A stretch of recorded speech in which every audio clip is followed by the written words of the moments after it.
It's time for Shawn and Maya in the morning. Quick pitch to Walter, looking for the record, cuts back, he's got it, he's out of it at 25 to the 26-yard line. Walter Payton becomes the National Football League all-time leading rusher.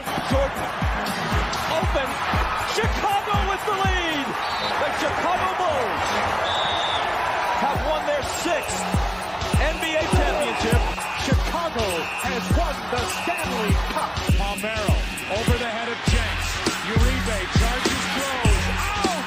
And the White Sox have won the World Series. A little bouncer slowly toward Bryant. He will glove it, throw to Rizzo. It's in time, and the Chicago Cubs win the World Series.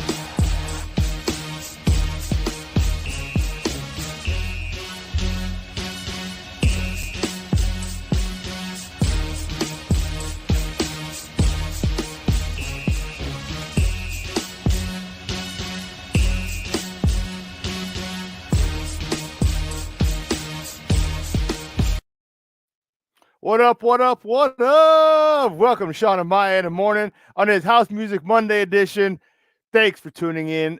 I'm your boy, the Superback Shawn Sierra, and I'll tell you what, I am fired up, baby. I am fired up. It's game day, baby. It's game day. Bears, Vikings tonight. Monday Night Football. Only game on the slate, and I like it. I like it a lot. Guys, listen, if you're watching this on Facebook Live, well, then I guess you found us on Facebook now. If you're watching us on YouTube, then I guess you found us on YouTube. And if you have not subscribed to our YouTube channel, please subscribe to our YouTube channel. And if you're watching this on the app, well, then I guess you found us on the app. And if you haven't downloaded the app, make sure you do that wherever you get your apps from, Amazon, iTunes, Google Play, wherever you get them from. Download the app, SportsZone Chicago. Now, you can also tweet the show. You can tweet us at SM_mornings, at SM_mornings, or at SportsZone Shy. That's CHI, at SportsZone Shy. Now, if you want to follow me, just me, personally online, want to know what I did? Let me tell you what I did. Want to know what I did? Here's what I did. I made a nice and easy for you, folks. Nice and easy. One handle for Facebook, Twitter, Instagram, Snapchat, the Snapper. All one handle at the Shawn Sierra. If you want to follow my lovely co-host, Maya Akai, you can follow her on Facebook and Twitter at the Sports Chica. And if you do it just for the gram because you're an IGer, then just follow her at Maya_Akai. That's MAYA_AKAI. Hey, let me bring my guy out real quick, fast in a hurry. Don't worry, Flavor Vision ain't blurry, but you want to say what's up to him. I would be remiss if I didn't bring him out. He is my Puerto Rican Swiss Army knife. He is the man behind the curtain, the guy I call the Wiz, who does it all, makes everything run nice and smoothly. Ivan Vargas. Ivan, what's up, Papa? How are you? I'm chilling. I'm ready for this. I'm ready for this game tonight. Fire it up, baby. Fire it up. I'm fired up too. Like I'm ready. Like honestly, like I had it. I'll tell you this. So we're gonna do the Barely pregame show right after What's Up Cuz tonight. And me and Mike usually have our picks. And my pick to this week, prior to us finding out that it was going to be Bill Lazor calling the plays, it was going to be a blowout for Minnesota in my mind. But now that we got Bill Lazor calling the plays, like Lamar Miller playing, and Lamar Miller playing, like I completely flip flop. Let's say that, and you'll find out like who I picked tonight. If I stuck with the Vikings or I stuck with the Bears, but it's going to be fun to see. Like you're not going to see the same old shit. No, you're not.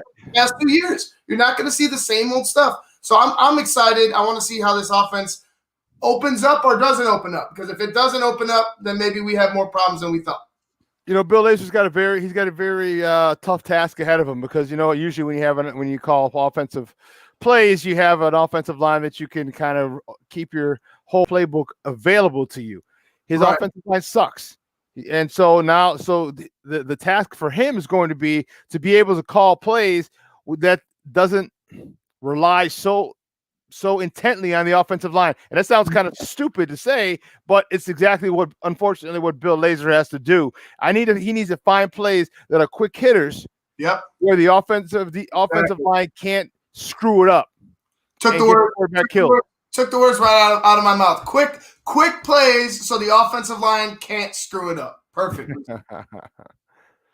Well, listen, guys, we got a great show for you. But I need you to get interactive with us today, man. We got people on the text line. Kasim Baker, salute everyone. What's up, Kasim? How are you? Thanks for tuning in, Papa. We appreciate it. But we need you to get interactive with us, guys. So here's what I need you to do.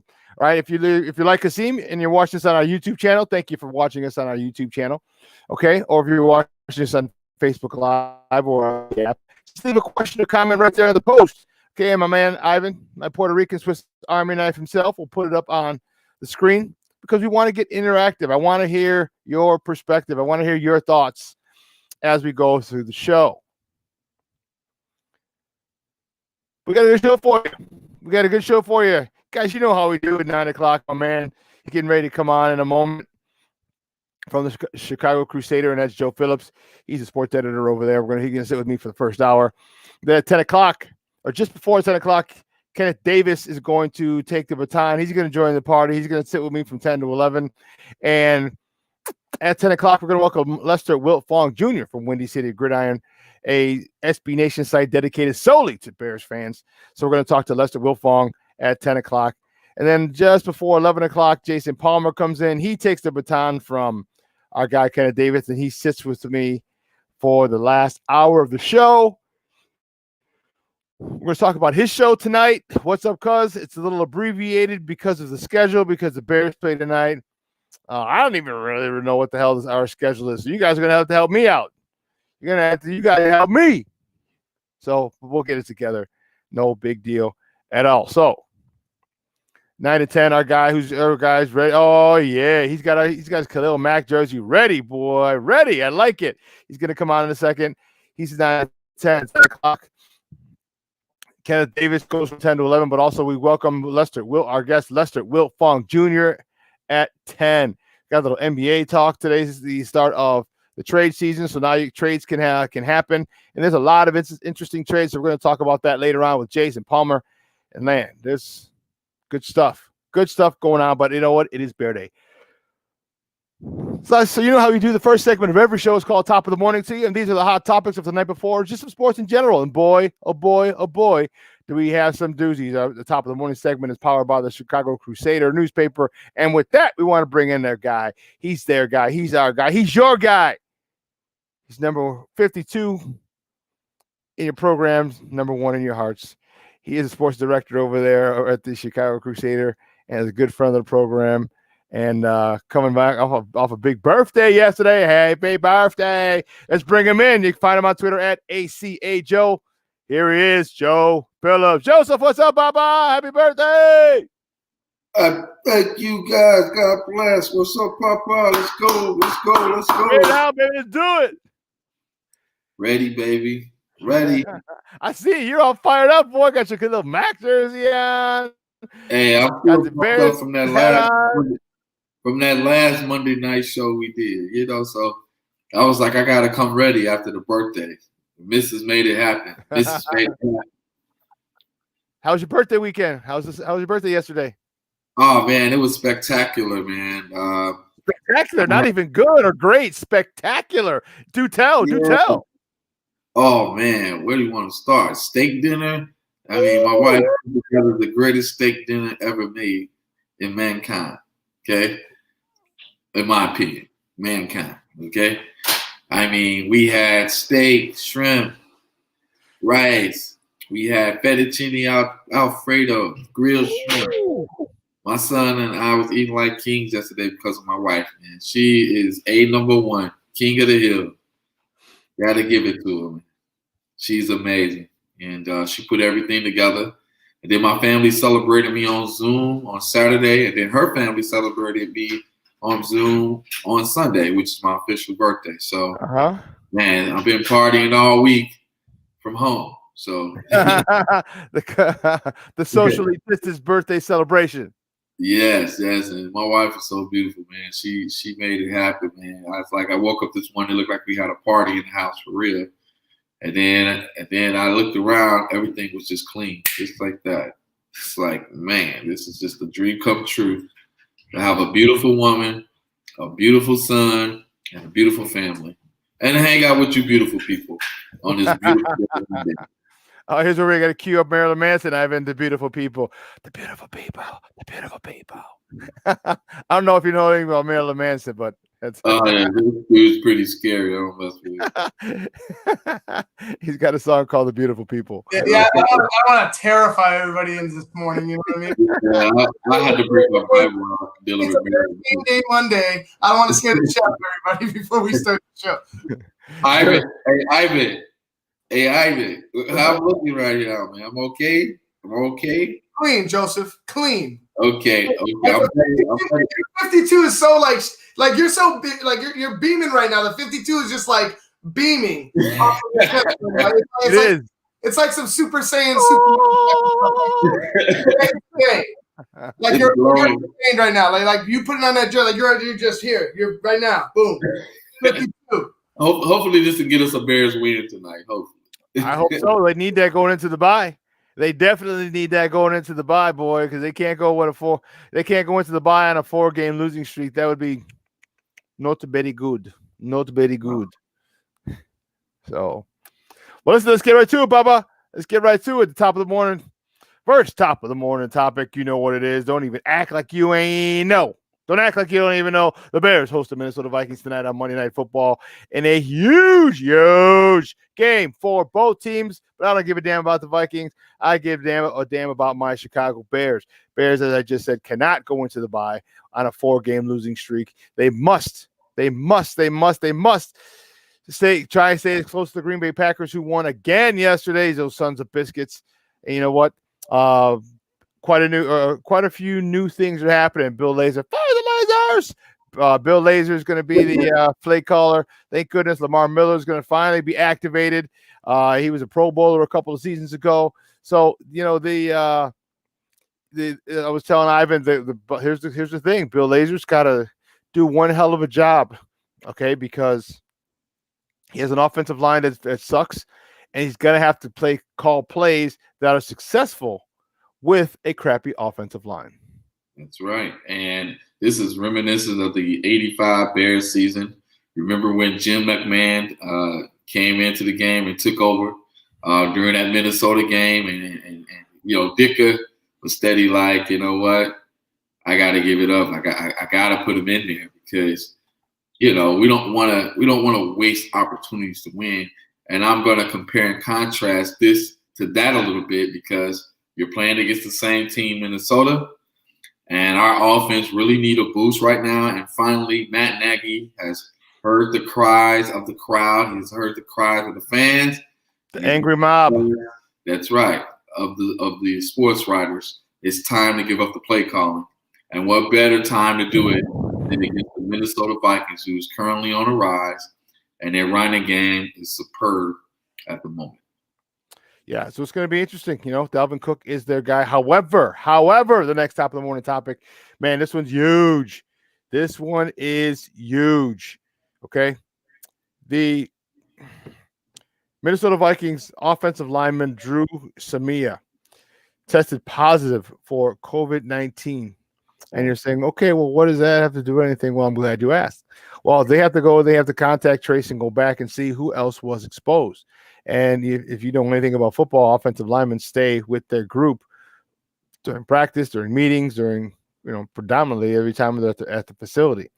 So this could be a situation where more than one offensive lineman may have to miss the game tonight for the Minnesota Vikings. Wow. Well, first of all, I just want to say to those young men that are out there playing, get well soon. Hope everything turns out well for you. Second thing, this might be a blessing for the Bears in disguise. Could very well be, yes, sir. You know, we got a chance to clean up our reputation from our last Monday Night Football performance, which is very embarrassing. So now let's go out there, you know, personnel or not, make a name for ourselves. Let's reestablish that credibility that we had in the first 4 games of the season. And let's bring the fans' confidence back home because right now our fans' emotions are all over the place. We can't really depend on the Bears to deliver for us, but they can prove us wrong tonight by going out there playing smash mouth football in spite of the Vikings personnel situation. This is a classic example of now we got to focus on us. The Bears got to focus on themselves. It's not about your opponent at this particular point. All right, they're gonna be down, men down, just like we have men down. Okay, so what they need to do is they really need to focus on the fundamentals. They need to focus on the basics, okay, of blocking and tackling, in particular blocking on the offensive side of the ball. I'm excited to see Lamar Miller play. I'm really looking forward to him being a key component in the game tonight. So I'm really looking forward to Bill Lazor and seeing what scheme he can concoct and put together today for this, with a whole bunch of issues, as we just mentioned. And if he's able to come out with a victory, I think that'll go a long way for him. It'll go a long way for the confidence of the team in his play calling. Matt Nagy might not like it because I'm sure he wants his job. He wants to get that job back, but it's best for all parties involved, especially Matt Nagy, because if you have a guy in Bill Lazor who's going to be able to call plays for you and to put some points on the board for you, then you know what? That's one less thing off of your plate that you don't have to deal with. That's right. Yeah. And he could just focus on being the head coach. You got Chuck Pagano running the defense. He'll have Bill Lazor running the offense, and you just literally sit there and delegate. You worry about, are we going forward on a 4th and 1? You know what I mean? Are we fake punting here? There's a lot of it. When you take one of those things off your plate, okay, that frees up a whole bunch of time for you to focus on other decisions that need to be made throughout the game by a head coach. I totally agree, Shawn. And also, it just shows you the importance as a leader, the importance of delegating authority. Okay. Bingo. In order for you to function as a leader, especially in today's NFL, I don't know why I keep going back to the Bulls, but perfect example that remember the Bulls hired tourists this past spring, and one of the things he noticed was the fact that they didn't have a player development department. They had one guy in player development, and he was like, "No, that can't happen. We need multiple guys in player development. You can't be cheap when it comes to investing in that type of stuff." And it's the same way offensively with the Bears. Like, you can't have one guy controlling everything. He needs to delegate that authority, because that's going to only make you stronger as a leader. And I'm glad that Matt Nagy picked up a little bit last week. And hopefully it can pay dividends. And hopefully we didn't wait too late. Yeah, you're right. Hopefully. That's a big step for Matt Nagy. I gained a lot of respect for him by giving up the play calling. Okay. Because that is being selfless. That's putting the needs of the team first, which is what you should do as a head coach. And I gained a little bit of respect for Matt Nagy in doing that. That's got to be tough. Someone like him, someone with an ego like his, as big as his, it says a lot to who he is, and it truly says that he does care about winning. It does. So thank you, sir. I appreciate it, Mr. Nagy. You just sit back and be the head coach. Let Bill Lazor handle the offense. Let Chuck Pagano handle the defense. And you just delegate. That's right. And let the baby roll. Well, the next top of the morning topic, as we roll on, rolling. Speaking of Bill Lazor is going to be behind the 8 ball. Okay, we talked about the offensive line being in shambles and kind of being a patchwork offensive line. But starting running back David Montgomery is out with a concussion, which is why it's vital that Lamar Miller gets plenty of playing time. So I hope he's been able to work with the first unit, get his feet underneath him. This will be his first game since preseason of 2019 when he tore his ACL. So physically, he should be fine. It's just mentally and coming back with from a torn ACL. We're not going to know where his mental state is till he gets hit. Right. And so we're going to find out. But if he can get back to anything like the Pro Bowl running back he was, that's going to bode very well for our Chicago Bears. My thoughts and prayers are with my man. I hope he's right mentally, because if he is, he can be a big, big factor. Yes, sir. And what better stage than to, make your debut or to return to the NFL in Monday Night Football. And when you said that, Shawn, that he was added, the Monday Night Football music started going through my head. Because I can see Lamar Miller, breaking off 30, 40-yard runs, just to show that he's back and giving this Bears fan base a boost of confidence. Now, this is just wishful thinking. I'm not saying that it's going to actually happen. What I'm saying is that when you said that, I was thinking of seeing Lamar Miller in a Bears uniform and bringing a boost to the Chicago offense out of the backfield in the receiving game, and then added another dimension to this offense for Bill Lazor being Lazor. Here's going to be the interesting part. If he has a good game, Joe, then people are going to say, "Wait a minute, why the hell wasn't he in there beforehand?" I think health, ruling out his health. I think if he was healthy, he should have been in there. Right. I am not a big fan of the rest of the running back room. Okay, we know Tariq Cohen is out, so now you're down to Cordell Patterson and you're down to Ryan Nall. Not guys that I want carrying the ball on a consistent basis in the NFL. Right. And you have a guy, Lamar Miller, who was a Pro Bowler in 2018, a very shifty back, a guy who can cause a lot of problems for defenses, and to have him available, and again, as long as he was healthy, to have him available, and if he was healthy, and to not have brought him up and used him is another scathing indictment of Matt Nagy and his poor decision making as a head coach / offensive coordinator, play caller. So, but if he was hurt, then it's understandable.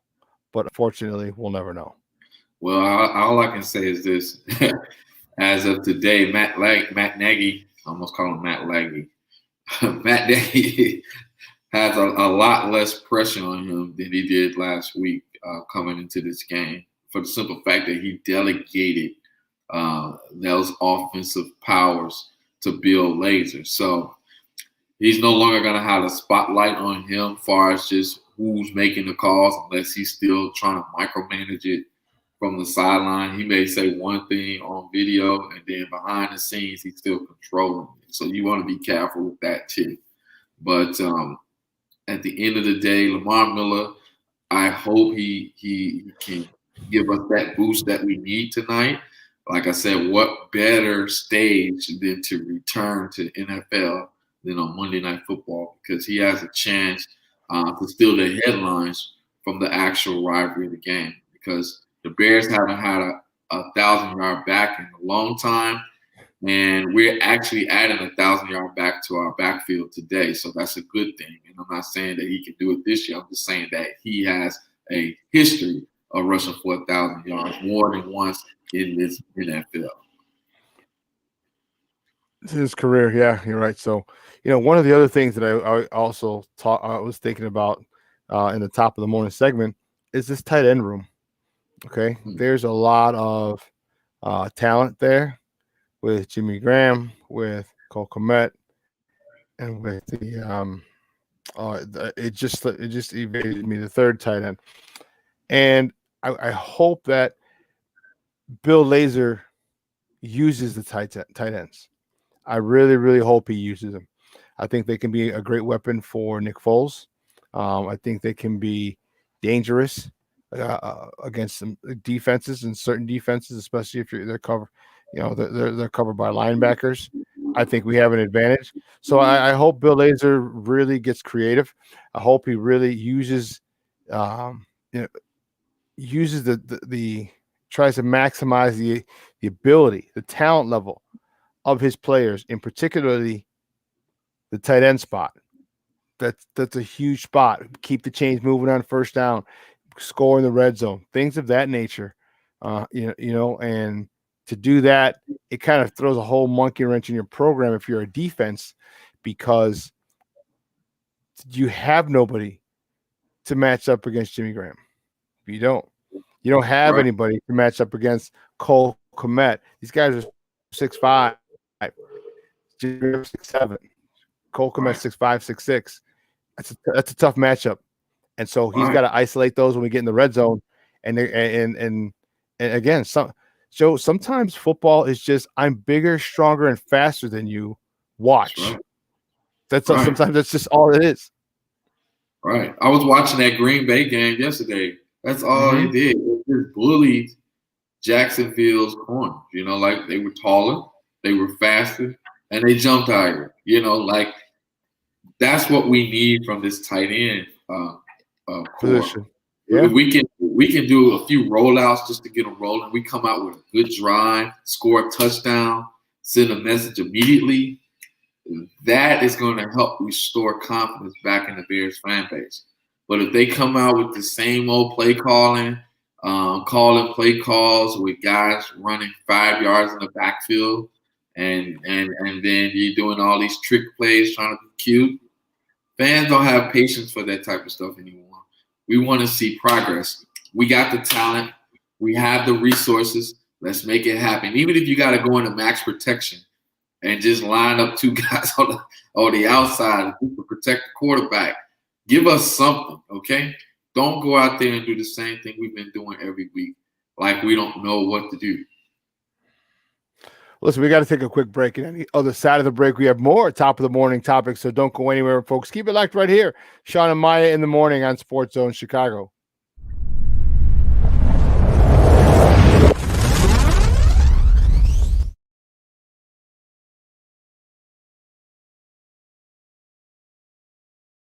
BoomerNaturals.com presents the Sports Flash on 1330 and 95.9 The Zone. Looking ahead to Sunday's NFL action, Kansas City has the bye week. Green Bay's home against Jacksonville this Sunday, while the undefeated Steelers host the Bengals. Big matchup on Monday night for Chicago when they host the Vikings. The Bears are 5-4, Minnesota 3-5. The Bears looking to snap a 3-game skid as they also try and maintain a grip on second place in the NFC North. The other NFC matchup this weekend has 3-5 Detroit hosting 2-6 Washington. Baseball's MVP awards were handed out on Thursday. In the National League, Freddie Freeman of Atlanta takes home the gold, while White Sox slugger Jose Abreu took home the American League Award. Boosted by the 4-time All-Star, Atlanta won the National League East for the third straight season, while Abreu helped power the White Sox back into the postseason for the first time since 2008. Boomer Naturals, your source for 3-layer protective face masks. Breathable protection for adults and kids. Save 20% with promo code SPORTS at BoomerNaturals.com. Chuck Sanders, that's the Sports Flash, 1330 95.9 The Zone. eBay has gifts that say a lot, but don't cost a lot. So save big on a DeWalt drill set for dad that says, let's get to work. Tell your all-star niece it's time for takeoff with Air Jordans at not-so-sky-high prices. And get a certified refurbished Bose soundbar for your husband that says, we're going to need a bigger home theater. Say a lot, save a lot on gifts from eBay for those who mean a lot.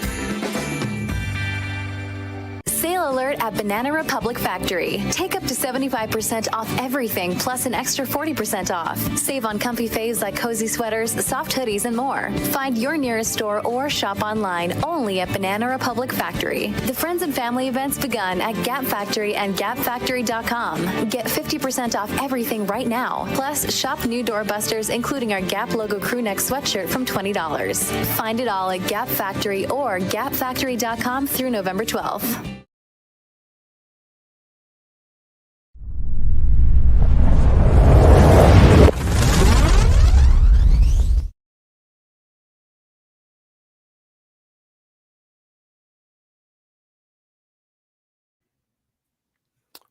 Welcome back to Shawn and Maya in the morning on SportsZone Chicago. I'm your boy, the Superback Shawn Sierra, and it is a brisk day here in the shot today. Let's see what we got today. What do we got? Oh, actually, it's going to be pretty warm today, Joe. High of 50. 50. 5-0, baby. 5-0. 50.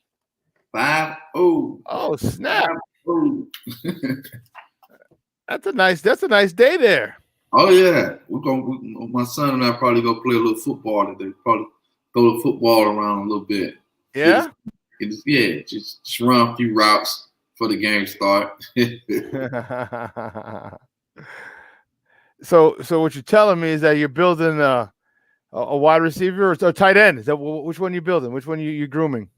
Ooh, that's a good question because he a little stocky, so you gotta he got that little running back wide receiver type look, like he a combination of that. I think he's gonna he got long legs, so he's gonna grow. I probably want to play him. I probably want to play a little corner, like a little Deion Sanders prime time, So keep them how to lock down receivers, There's a lot of money in that. You get good playing time doing that, As they say, most corners are like second-rate, third-rate receivers, That's why they put you there, because you can't catch the ball.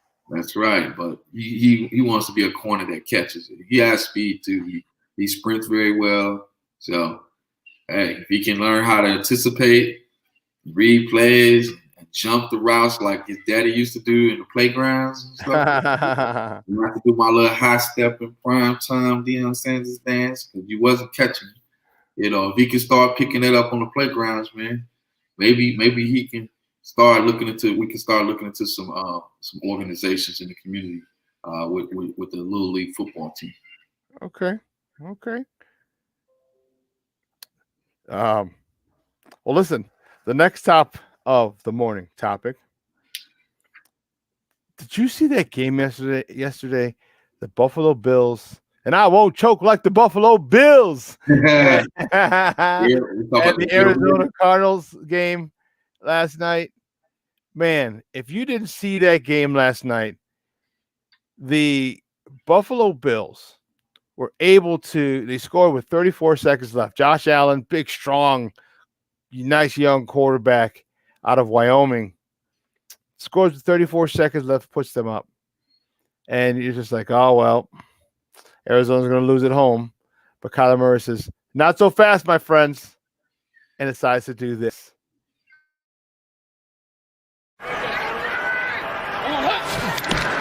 Shotgun. Murray out of the pocket. 7 seconds. 6 seconds. Murray heaves it downfield. It is. Oh, it's caught. It is caught. DeAndre Hopkins. Miraculous. It's Murray magic. And DeAndre Hopkins is the man who comes away with it. He went over the top of Tre'Davious White. Jordan Poyer came in late. He's got Micah Hyde on his back and catches it and possesses it all the way through. Look at those hands. We keep hearing about those 6X gloves that he wears for his large hands. How about how large and strong those hands are? You remember before the snap, I worried about Kyler Murray moving around too much and taking up too much time. His movement created an opportunity, and he threw it to the end zone to give him a chance before the clock. Wow. That clip courtesy of CBS and the NFL. Man, oh, man, oh, man. Wow. That was insane. Spectacular. Little man holding it down. Hail Mary. Yeah, so the Hail Murray. Right, Hail Murray. And you know what? When the Texans traded him and the Arizona Cardinals got him. That was clever, Shawn. That was clever. The Hail Murray. And you know what's so funny? I forgot to tell you. I didn't get that Tupac. Hail, come quick, please. Hail Mary, come quick. You know, I was gonna have you play that a little bit, but I forgot to bring that up to you. Come with me, Hail Murray. But I mean, that was awesome. That was unbelievable. That was, you know, the fans in Arizona, especially after now that the Seahawks lost. That NFC West, Joe. You know, the Niners are but you got the Seahawks.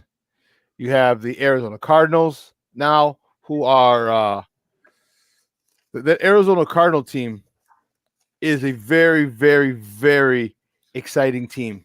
Yeah. You know, Kyler Murray is a guy who I'm going to be honest with you, Joe. I did not give him the respect he deserved. I didn't think he was going to be as good as he was because he's like 5'2", and this guy is nothing but a baller, dude. A baller.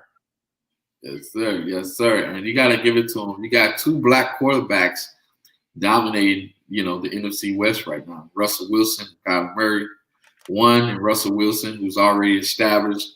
He's had Super Bowl rings, and he's a consistent winner and is a proven commodity.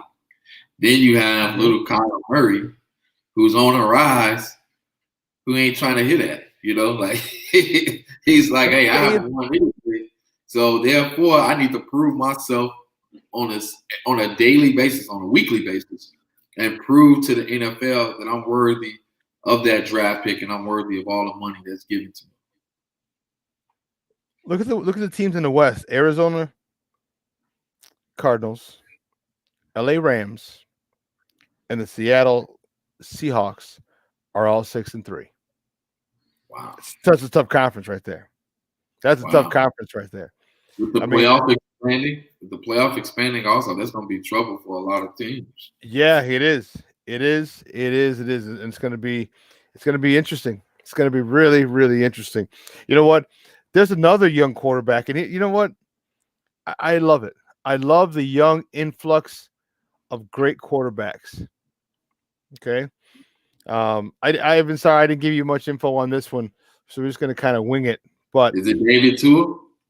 Huh? Is it Tua? You know it, baby.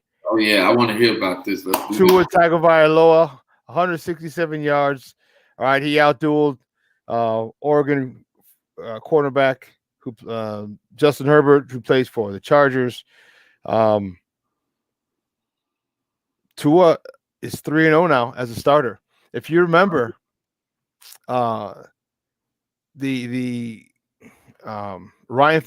was the quarterback for the Miami Dolphins. They went into a bye, and after the bye, they decided to make the switch. And I'll tell you what, they were 3-3 at the time, and Fitzmagic felt like the team was his. But Tua is the guy that, at Alabama, I mean, he was just a stud. And now he's gone 3-0. He's yet to throw an interception. Okay. So he joins Carson Wentz as the only rookie quarterback in the Super Bowl era to start 3-0 with 0 interceptions. Tell you what, this kid's a winner. And I love this new influx of quarterbacks. I love it. They're young, tiny, and pack a lot of strength. And many of them are not. Many of them are black or people of color. Here, Tua's a Polynesian kid. Obviously, Russell Wilson, we mentioned earlier. He's biracial, Super Bowl winning quarterback. Patrick Mahomes, he's biracial, Super Bowl winning quarterback. All right, Kyler Murray, we just talked about him a moment ago. Deshaun Watson, stud. There's just I love it. I love it. Even last night, and this will be the next topic on the topic. The Saints lost Drew Brees. He may be out for a while with some bruised ribs. So who comes in? Big Jameis. Jameis Winston comes in and holds off the 49ers 27-13 as the Saints held them off last night. So, there's a lot of good black quarterbacks in the NFL, and it's about time, because there was so many years that people have said that the black quarterbacks weren't smart enough to run an NFL offense. All right, the Wonderlic test was one of the basic barometers for that, and we found out it was culturally biased, and it was just straight bullshit. And look at all the black quarterbacks or non-Caucasian quarterbacks that are doing great, because most of the time they add an element of athleticism that some other quarterbacks don't, and that's something that you have to prepare for. And if you don't prepare for it, it can be a game breaker for you. That's correct, and it's just like this. It's just so cool to see things come to fruition. I did a story on the rise of the black NFL quarterback. And I just talked about my top 5, but to see other minorities get involved is like a Tua, who we pretty much predicted when Ryan Fitzpatrick handed over the reins when the team was at 500 that, hey, this is a 0-0 start for them. And since then, he's been 3-0. And then just to see Russell Wilson, do what he do, playing like an MVP candidate. And then famous Jameis, just getting another opportunity to play NFL football in spite of his past history. Yeah, Jameis was the first quarterback in the history of the NFL last year. This happened last year to have 30 touchdowns and 30 interceptions. Wow, that's a lot. Yeah, that is a lot. I know that most coaches out there, they'd be like 30 touchdowns. Okay, 30. Wow. So one of the things with that yesterday, with Drew Brees going down, it looks now Tom Brady has a nice clear path to regain the NFL record for most touchdown passes, because that's an ongoing thing between him and Brees. Yesterday, Brady threw for 341 yards, three touchdowns, and ran for a fourth. I'm not sure where he's at right now, because remember when they played the Saints last week, they just got their ass handed to them. Remember I said that these teams are going to start coming at Brady? And you saw the last 2 weeks, he looked pretty average, And it did. But he came out of it big time yesterday with a 46-23 victory over the Panthers in the NFC South. So I'm excited to see. This is one thing that you just can't do, Joe, and you just can't count out the heart of a champion. You can't call out the heart of the greatest quarterback to ever play. And, it takes time, and people forget. People really forget. It takes time to gel with new teammates. Just because he's Tom Brady and just because he's got Gronk. Well, first of all, he hasn't had Gronk for 2 seasons. All right, so they need to get back on the same page. All right, Mike Evans, okay, Chris Godwin, all those guys, Pro Bowl receivers. Then they were hurt. And then you bring in Antonio Brown, all right, and they got to get back on the same page. O.J. Howard, he's gone for the season with an injury. So there's a lot of missing pieces here, and it's not a quick fix to get an offense running smoothly. It doesn't matter what kind of offense or who your quarterback is, as you can see. But I will tell you this, what you're starting to see is you're starting to see them gel. You're starting to see them become more comfortable with each other, with Antonio Brown, with Chris Godwin, with Mike Evans, with Gronk. You know what? You start – I said it early on. I was like, it's going to take them a few weeks. But when they do,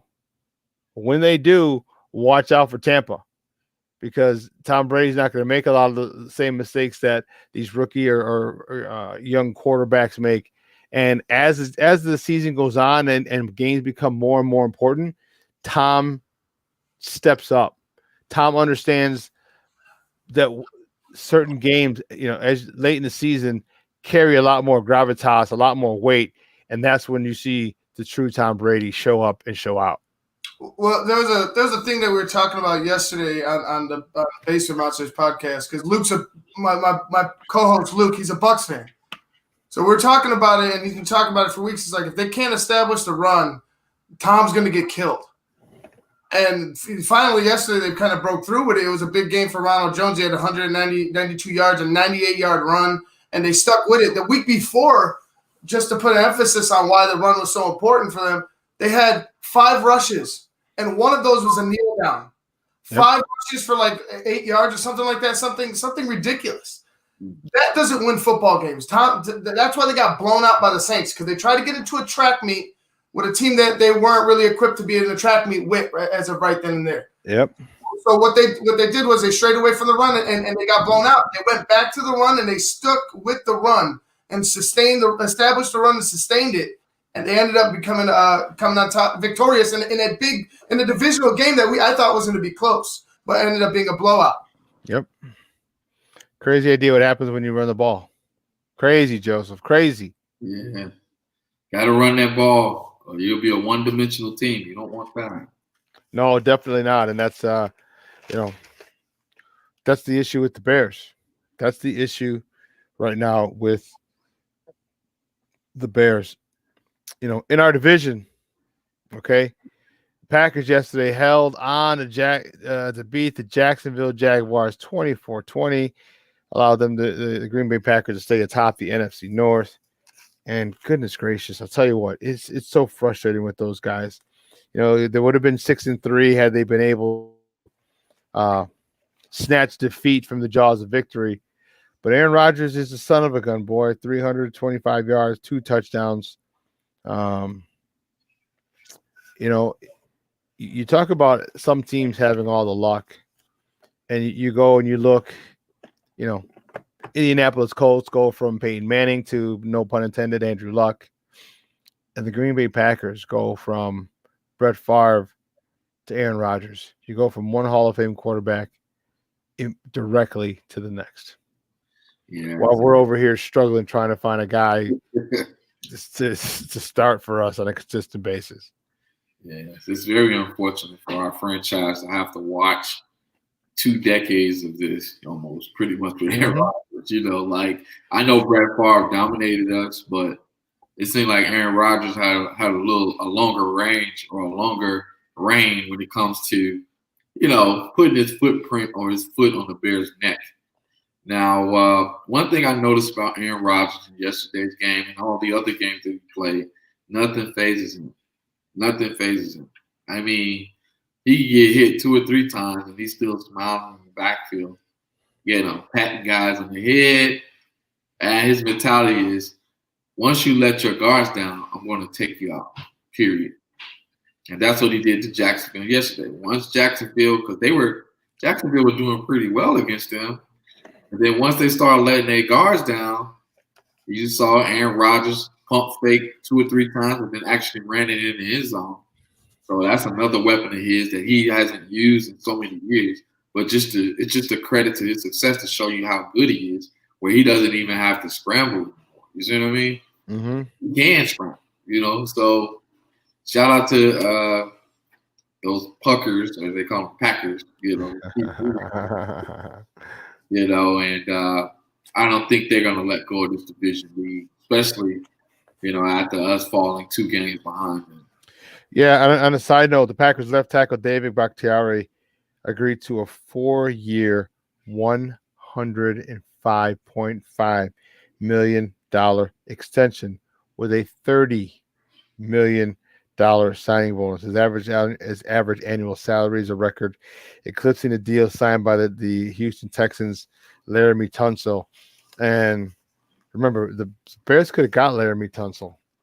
Laramie Tunsil, if you don't know, for those of you who don't know who Laramie Tunsil is, Laramie Tunsil is the offensive tackle whose stock dropped when his ex-girlfriend leaked a picture of him with a gas mask smoking marijuana, and his stock dropped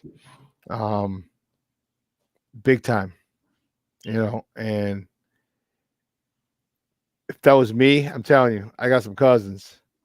I got some female cousins that I'm calling and say, hey, I need you to handle some of this light work. Because when you start messing with my money, when you start messing with millions for whatever, you could be salty. You could be upset that we broke up. You could be, I don't know. You could be upset that he cheated on you. Whatever. You could have cheated on him. Who knows? But when you start affecting millions and millions of dollars, oh, you catching them hands.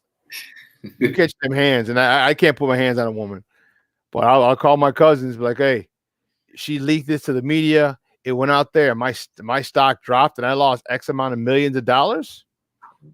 Somebody's got to pay the piper. Well, that's good that he made the change in his life and got away from that lifestyle, and he's reestablished his reputation. Now he's out there playing at a Pro Bowl level, and that's how you get back. You know what I mean? You don't want to take violence to your own hands because there'll be some legal matters tied to it, even though you may have outsourced the violence, but there's always legal outsourced. Outsourced. You outsource it for cheaper labor. You don't want to do dirty deeds are done dirt cheap. Right. So you want to stay away from that. You want to stay away from that type of drama. But at the end of the day, come out of that lifestyle, do it the right way, which is what he's doing now. Because, like you said, when your name is not being called, that means you're doing something. You're pretty quiet on the scene. You ain't got no problems with the organization or outside of the organization. That means you're making changes for the best. Yeah. So, looks like the Packers. We still have to play those guys twice. So let's talk about this, Joe. Give me your thoughts about tonight, man. How are you feeling? Bill Lazor taking over the play calling. How do you feel personally about this? Matt Nagy giving up the play calling duties to Bill Lazor. Well, first, I think it's 3 weeks overdue. Okay. That Nagy, he should have gave up the play call 3 weeks ago. I guess that loss against New Orleans, I believe. After that game, I would have been like, hey, I'm done. I need you to step up for me. I'm making the organization look bad. I'm making the city look bad. But I think Bill Lazor would do a better job just because of the simple fact that he doesn't have to call Matt Nagy's plays, and Matt Nagy is not in his mind. You see what I mean? Mm-hmm. Bill Lazor should have his own mind on what he sees from the defense and should have permission to call those type of plays. Now, Matt Nagy may not agree, but you had your opportunity to do that over the past 3 years to implement offensively some of your quote-unquote brain trust plays that we brought you here for. Mm-hmm. I think Lazor is going to do a great job adjusting to the Minnesota Vikings defense, especially with adding Lamar Miller in the backfield. It's going to give us a different look. I think most teams are prepared to play against David Montgomery, who is not a fast back, but he can break a lot of tackles. But I think with Lamar Miller, he has the ability to hit holes and create on a run. So we're looking out for that tonight, man. A lot of RPOs, probably some rollouts every now and then. Like you said, a lot of tight end action. And then some what does they call that? Scheme blocks with the offensive line, some trick plays to mix it up a little bit. Okay. Just to try to hide some of the liabilities that we have on offense, putting the teams in better position to succeed. Okay. From your lips to God's ears, I'll tell you what, I really hope that they're able to get establish a run game. I think if they can with Lamar Miller, I think that'll go a long way in helping Nick Foles. That's going to go a long way in us scoring points.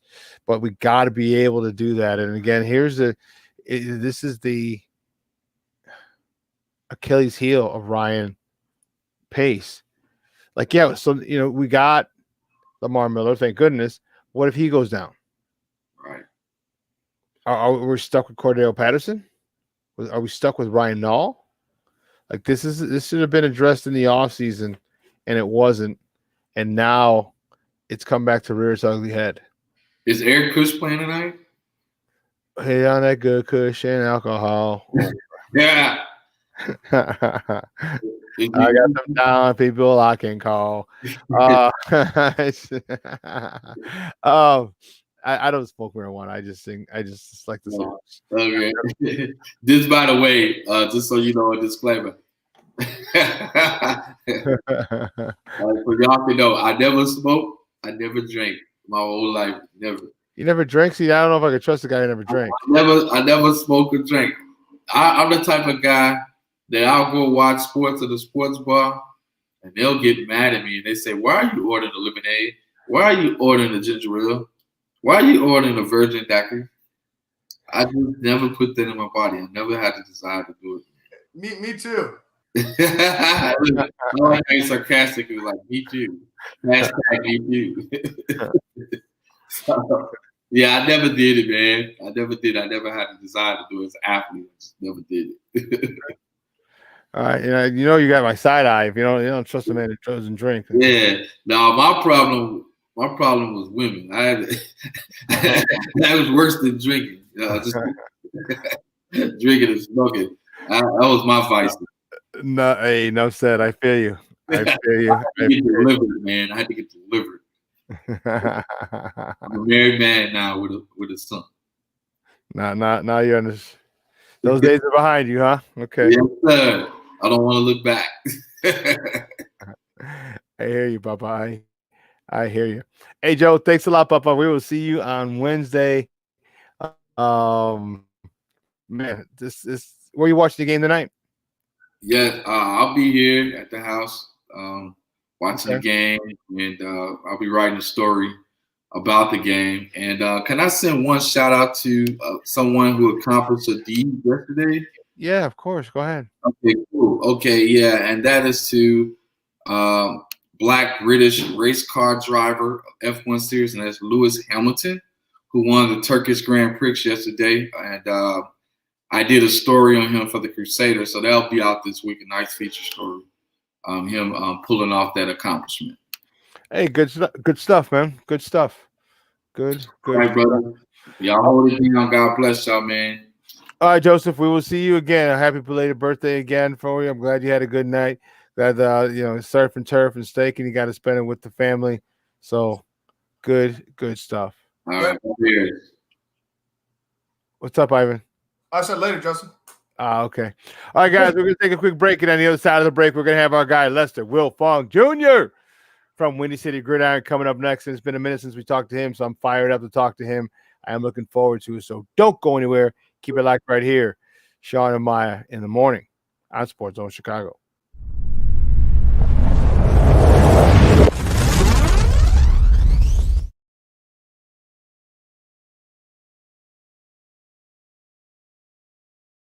BoomerNaturals.com presents the Sports Flash on 1330 and 95.9 The Zone. Looking ahead to Sunday's NFL action, Kansas City has the bye week. Green Bay's home against Jacksonville this Sunday, while the undefeated Steelers host the Bengals. Big matchup on Monday night for Chicago when they host the Vikings. The Bears are 5-4, Minnesota 3-5. The Bears looking to snap a 3-game skid as they also try and maintain a grip on second place in the NFC North. The other NFC matchup this weekend has 3-5 Detroit hosting 2-6 Washington. Baseball's MVP awards were handed out on Thursday. In the National League, Freddie Freeman of Atlanta takes home the gold, while White Sox slugger Jose Abreu took home the American League Award. Boosted by the 4-time All-Star, Atlanta won the National League East for the third straight season, while Abreu helped power the White Sox back into the postseason for the first time since 2008. Boomer Naturals, your source for 3-layer protective face masks. Breathable protection for adults and kids. Save 20% with promo code SPORTS at BoomerNaturals.com. Chuck Sanders, that's the Sports Flash, 1330 95.9 The Zone. eBay has gifts that say a lot, but don't cost a lot. So save big on a DeWalt drill set for dad that says, let's get to work. Tell your all-star niece it's time for takeoff with Air Jordans at not-so-sky-high prices. And get a certified refurbished Bose soundbar for your husband that says, we're going to need a bigger home theater. Say a lot, save a lot on gifts from eBay for those who mean a lot.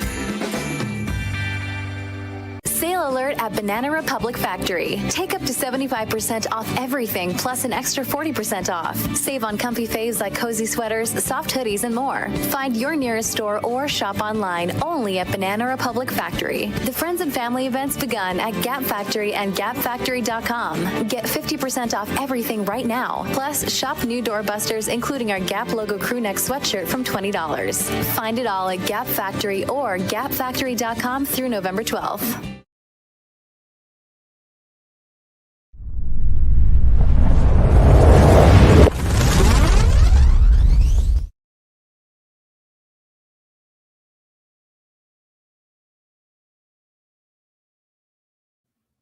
Welcome back to Shawn and Maya in the morning on SportsZone Chicago, and I want to bring in my guy who's taking the baton from the 10 to 11 o'clock hour. I'm excited to talk to him as we welcome our guest, Lester Will Fong, and Lester's ready to roll, baby. Lester's ready to roll. I see him. He's bobbing and weaving. He's all lathered up, got a little beads of sweat ready to come out and talk. I love it. So let's get right to it. This is my guy who's going to sit in. He's going to ask questions with me of Lester. Man, he's the host of That Davis Show. You can find him on Twitter at That's Davis. Guys, welcome back. Hopefully he had a great weekend. Bring him out, Kenneth Davis. Kenneth, what's up, Papa? What's going on, man? How you doing? I'm doing good, man. I'm doing really, really well. Thank you for asking. I see you, White Sox. Yeah. I'm wearing it with hate in my heart. Stop it. No. We don't want to do that today. Won't do that one. All I gotta say is MVPito. That's why I'm wearing it. I'm wearing it for Jose. Cool, man. How was your weekend? My weekend was cool. Laid low, pretty much. Just hung out with the family. Getting ready to get locked back in the house with this new order coming down today. Man, I mean, with the numbers going up, I know some of us. Well, not. I usually don't. Even though I have been outside of times, I probably should at least twice. But yeah, it's just preparing for getting back locked down. But at least I like the people I'm locked down with, to say the least. Cool. No, your nieces didn't come visit. I know you're over. Not this week. I probably next week. Actually, I'm gonna get up early tomorrow and take my brother to past stepkids and my son to get some haircuts, and that'll probably be the last time I go out unless I have to go to the store. So I'm gonna get up and try to get their haircuts before school starts tomorrow. Okay. Cool. Good stuff, man. Good stuff. Mm-hmm. Well, let's bring out our next guest, man. I'm excited to talk to him. He works for Windy City Gridiron. He's a good friend of the program, and we got a lot of Bears talk because it's game day, baby. Game day. Hey, fire the lasers. Bill Lazor called the shots now. He's calling the shots with Lamar Miller. That's what I'm talking about. Guys, you can find him on Twitter at Will Fong Jr. Guys, let's bring him out. Our good friend, Lester Will Fong Jr. Lester, what's up, buddy? How are you? What's up, guys? How y'all doing today? Good.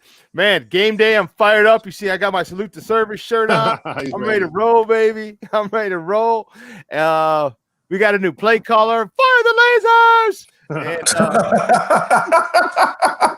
that's the new drop right there. You got to get that going. All right, get on that one. Get the drop. Fire the lasers. Come on. But give me your thoughts, man. So, you got a guy, Matt Nagy's finally given up his play calling to Bill Lazor. Unfortunately, his offensive line is patchwork at best, and that might be an insult to patchwork offensive line. But you do have a running back coming back who off an injury, an ACL injury that he suffered in the beginning of 2019. So time-wise, he should be good.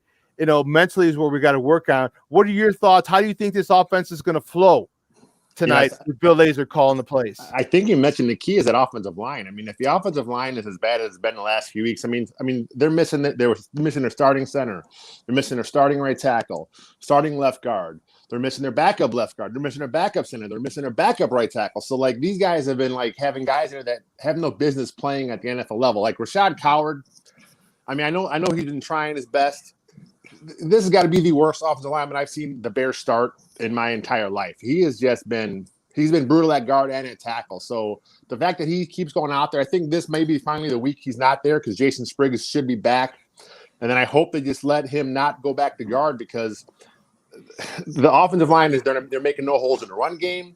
They're not giving enough protection. I mean, Nick Foles is the ball's coming out really quick anyway, but he's got to get that ball out real quick because this O-line is brutal. So is this worse than Stan Thomas? We're talking Rashad Coward. We're talking Stan Thomas bad. This is Stan Thomas. I mean, at least with Stan Thomas had fairly decent technique, and he just wasn't able to do it. Rashad Coward, he does not have the technique at guard or tackle. He has just been bad. I mean, like I said, he's out there trying. He's doing his best, but he's making simple mental mistakes that just can't happen at this level. Lester, when you see an offensive lineman looking in the backfield, turn around, something's jacked up. Sliding the wrong way on pass pro is just behind him. Oh my God! Ever? What happened back there? Oh my God! Ever. Terrible. As an offensive lineman, that's gotta be worse than nails on a chalkboard when you see an offensive lineman looking in the backfield. Like, how the hell did you get turned around? Like, your guy's right in front of you psycho. Oh, there he is. Oh my God. There it is. Dude, you know what? But talk to me about Charles J. Leno Jr., man. Oh Lord, no. The best thing you can say about Leno is he's still probably their best offensive lineman. But honestly, that's not saying much because he has regressed since 2018. He was in the Pro Bowl, and he just kind of got a little worse last year. Part of it's scheme related. Part of it is just that he's just not, for some reason, he's not the same player. I don't know what's going on with him. I mean, you watch him play, you watch the full tape. He has moments where you're like, okay, that's the same guy. But then there's other moments where you're like, what was he doing? His kick step angle is off. His hand work is not as good as it used to be. I'm not sure what the deal is there. I mean, it's easy to say he got complacent after he got paid, but he got paid before 2018 and he made the Pro Bowl. So, maybe it just hit him. I mean, it happens with different players at different times in their career. Sometimes the careers can go longer. Sometimes they're just done earlier. Maybe Leno's just the guy that they just have to move on from after this season. But again, the money's going to be tough. Guys, we're joined by Lester Wilfong Jr. from Windy City Gridiron, talking a lot of Chicago Bears football right here on Shawn and Maya on SportsZone Chicago. Lester, listen, let me ask you this. Looking at Bill Lazor's past, and I know the offensive line is going to be a huge hindrance, but looking at his past, what do you think his play calling is going to be different from the style that Matt Nagy has used so far? I mean, the one thing that Bill Lazor has done when he was in Cincinnati is he did quite a bit of run pass option stuff. So maybe we'll see some more of the RPOs. I know that has been, something that Matt Nagy has wanted to do, but we haven't really seen a lot of that, going on. Maybe part of that is the O-line. He doesn't trust him to do some of that stuff, but ultimately the RPO comes down to the quarterback making the one read on the one guy. He's basically he's taking a look in the secondary. He's reading either the nickel or the linebacker, and if he comes up, he makes a throw. If he stays back, he hands it off. So maybe more RPOs would be in the mix this week. But again, ultimately, that O-line's got to do something for him. I mean, I'd love to see a whole new offense, but honestly, there won't be too much differently. This is still a game plan that is made by the offensive staff. There are still going to be at least, 2 plays being called into the huddle for Nick Foles to decide what he's going to do.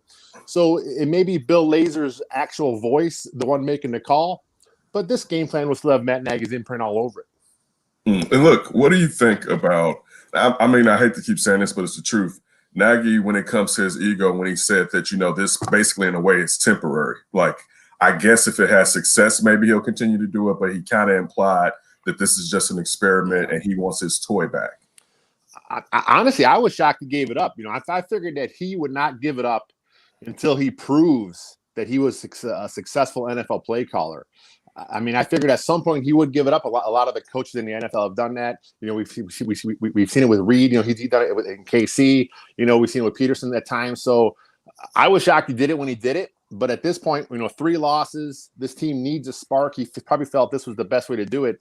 So, I mean, if it has success, how can he go back to it? If it stumbles a little bit, I mean, I think he may make some more calls, but I think it's something that we may not see actually happen. There may not be a big announcement like there was this last week. He just make it because he'll still have the play sheet in front of him. He'll still have the mic on. He's still going to be making some calls here and there. So we may see more of a collaborative effort moving forward as far as actual plays coming in and out. But I can't see a big announcement coming like we did this last week. So looking at this tight end room, Jimmy Graham, there seems to be a weird dynamic, which is why I really want to see how Bill Lazor uses these guys, because there were so many times where Jimmy Graham's gone in there, and all 3 of us have played football, so we know. And there's just some times where my guy is bigger, stronger, and faster than your guy. Period. There's no ifs, ands, or buts. The hell with his technique. The hell with his back pedal. The hell with all. My man just is going to moss the hell out of your guy, and you ain't going to do a damn thing about it. They did that early with Jimmy Graham, and some of the catches, the one-handed catch was disgusting, just stuff like that. But then they started taking him out of the red zone packages, and if you take him out, fine, but then put someone back in there who can give you that type of production. And I'm like, okay, well maybe Cole Kmet, but Cole Kmet hasn't gotten to that point. I don't think his confidence level is there. What do you think this tight end room, this tight end group is going to do? Because everybody else loves the tight ends. The John DeFilippo, who I was, was up for play calling. Bill Lazor, okay, he's got a couple of nice tight end, a couple of players to really exploit a defense. How do you think this tight end group is going to do today with the new play caller? Yeah, I mean, I would love to see him increase a little bit. I mean, the tight ends in a play action game are the easiest guy to scheme open. And I just haven't seen that happening much this year with the Bears. So that's one thing I would love to see happen. I mean, with Graham, he's not the player he once was, but like you said, he has the size. He can box out defenders and make the play when he has to. And has, man. Yeah. So like, again, the red zone stuff I don't get. I think at some point the Bears are kind of in their own head thinking, well, we can't keep putting him out there in the red zone because everyone expects it. Well, that's fine. Keep putting him out there, but use him as the decoy. To do something off him. We've seen other teams do that where they have their guy who everyone knows, the ball's going to him, and it's a fake to him, and it's something else going on. So I don't know. I think with Jimmy Graham, with Cole Kmet, I think they want Cole Kmet to kind of be the guy there at some point. But this is still a young football player. He's still trying to become what he's going to be as a professional. I believe he just turned 21 in September, so he's still young. He's still growing. He's not quite there yet. Plus, now he has the groin injury he's dealing with. But I think at some point, this is a tight end based offense. That's what we've been hearing for the last few years. You got to get those guys involved. Let me ask you this: we saw a vast improvement in as far as stopping the run last week with the insertion. I forget the DT's name. Daniel McCullers. Yeah. So look, McCullers. That kind of gives me hope, actually, in a way, with what they did to Derrick Henry to what they could probably do to Dalvin Cook, even though I know they're two different styles of running backs. So what do you think the outcome of this game tonight is going to be? Is the Bears can, one, shut down Dalvin Cook, but what happens? Well, I guess I know what happens if they don't shut down Dalvin Cook. Yeah, I mean, you mentioned it all comes down to Dalvin Cook because you have Kirk Cousins in prime time. He has historically struggled in these types of games. If you put the game in Kirk Cousins' hands, he may give it to you. If Dalvin Cook can run wild, I think the Vikings win this game. But you mentioned Daniel McCullers, and I think he only played about 20, 30 snaps last week. But he's 6'7", 350. He's a big space eater. He's not quite the player that Goldman is. But what he does give you is that two-gap presence. He is going to be in there. He is going to eat two gaps. He is going to help protect Smith and Trevathan so they can can do their thing with their speed. And I think they need that. I think they need McCullers to play big this week. They need Hicks to play big this week. They got to shut down those lanes because with Cook, he's a bit more sudden than Derrick Henry. When he gets the gap, he's gone quicker. So you got to get to him quick. You got to get to him in the backfield. You got to get him, stop before he really gets started. And if they do that, they get a chance to win. If they don't, it's going to be a long night. Speaking of stopping Dalvin Cook, and as a former running back, the one thing that you hate, and I think I like the way you put it, he's more sudden. The one thing a running backs hated it, and you got to stop your feet. Yeah. Okay. And one of the things that I saw last week for the Bears, I saw edges being set. I saw edges being set by the defense, and that got me super excited because, especially with a bigger guy like a Derrick Henry, if he slows his feet down, like he's done. Yeah. He's done. Don't let that dude get ahead of steam because you're done. But when you slow his feet down in the backfield and you create an edge, and it really takes away from his game. Can we do that this week? And how big of a game is Roquan Smith going to have? Because I think Roquan Smith can. I don't know. He's not as fast as Dalvin Cook, but if you can set the edge and you can force pressure from the inside and let Roquan go nuts and let Roquan's pretty damn good. Yeah, I mean that's a good point. Getting the edges set with Mack, with Mingo, with Vaughters. I'm not sure about Quinn. He's not really the best against the run, but if you can set the edge and force him to have to cut back, now it's really important that your backside defenders are still smart in their gaps. We saw a few weeks ago the Bears' backside guys were caught chasing, and they left that stuff open. So I think this week the Bears got to really be sound in their run fits. They have to really be smart with what they're doing. They can't over pursue, because if that happens, Dalvin Cook's going to cut back and burn them. You know what, Lester? One thing that jumped out to my mind about this offensive line is how well should they play? And I know that it's a hodgepodge offensive line, but I forgot, thinking about it, that the Vikings lost two of their defensive pass rushers this year, and trading one and then the other one being injured on IR. So how much pressure, because I haven't seen a lot of Vikings games this year, how much pressure have they been getting on the quarterback just with their straight seven, even without bringing any type of blitz or anything like that? How much pressure have they been getting this season? I mean, it's obviously not as good as it used to be. I mean, they're missing Hunter, they're missing the other guy they traded away. So this is a defense that's missing some of their pass rushers. They're missing a Barr, a linebacker. So they're missing some talent over there. They're missing Holton, a corner. They have a lot of injuries on that defense, and it's not what it used to be. So again, we've seen the Bears go against teams that have been injured in the last few weeks, and they have not been able to take advantage this is one of those weeks where they have to buck up and do it. They have some injuries in Minnesota. They have to be able to move the ball on the ground. It just has to happen, especially with Bill Lazor calling plays. It's like a perfect storm. Everything's there for the Bears to win this game. I'm just not sure I trust them to do it. So peep this, and here's one of the things.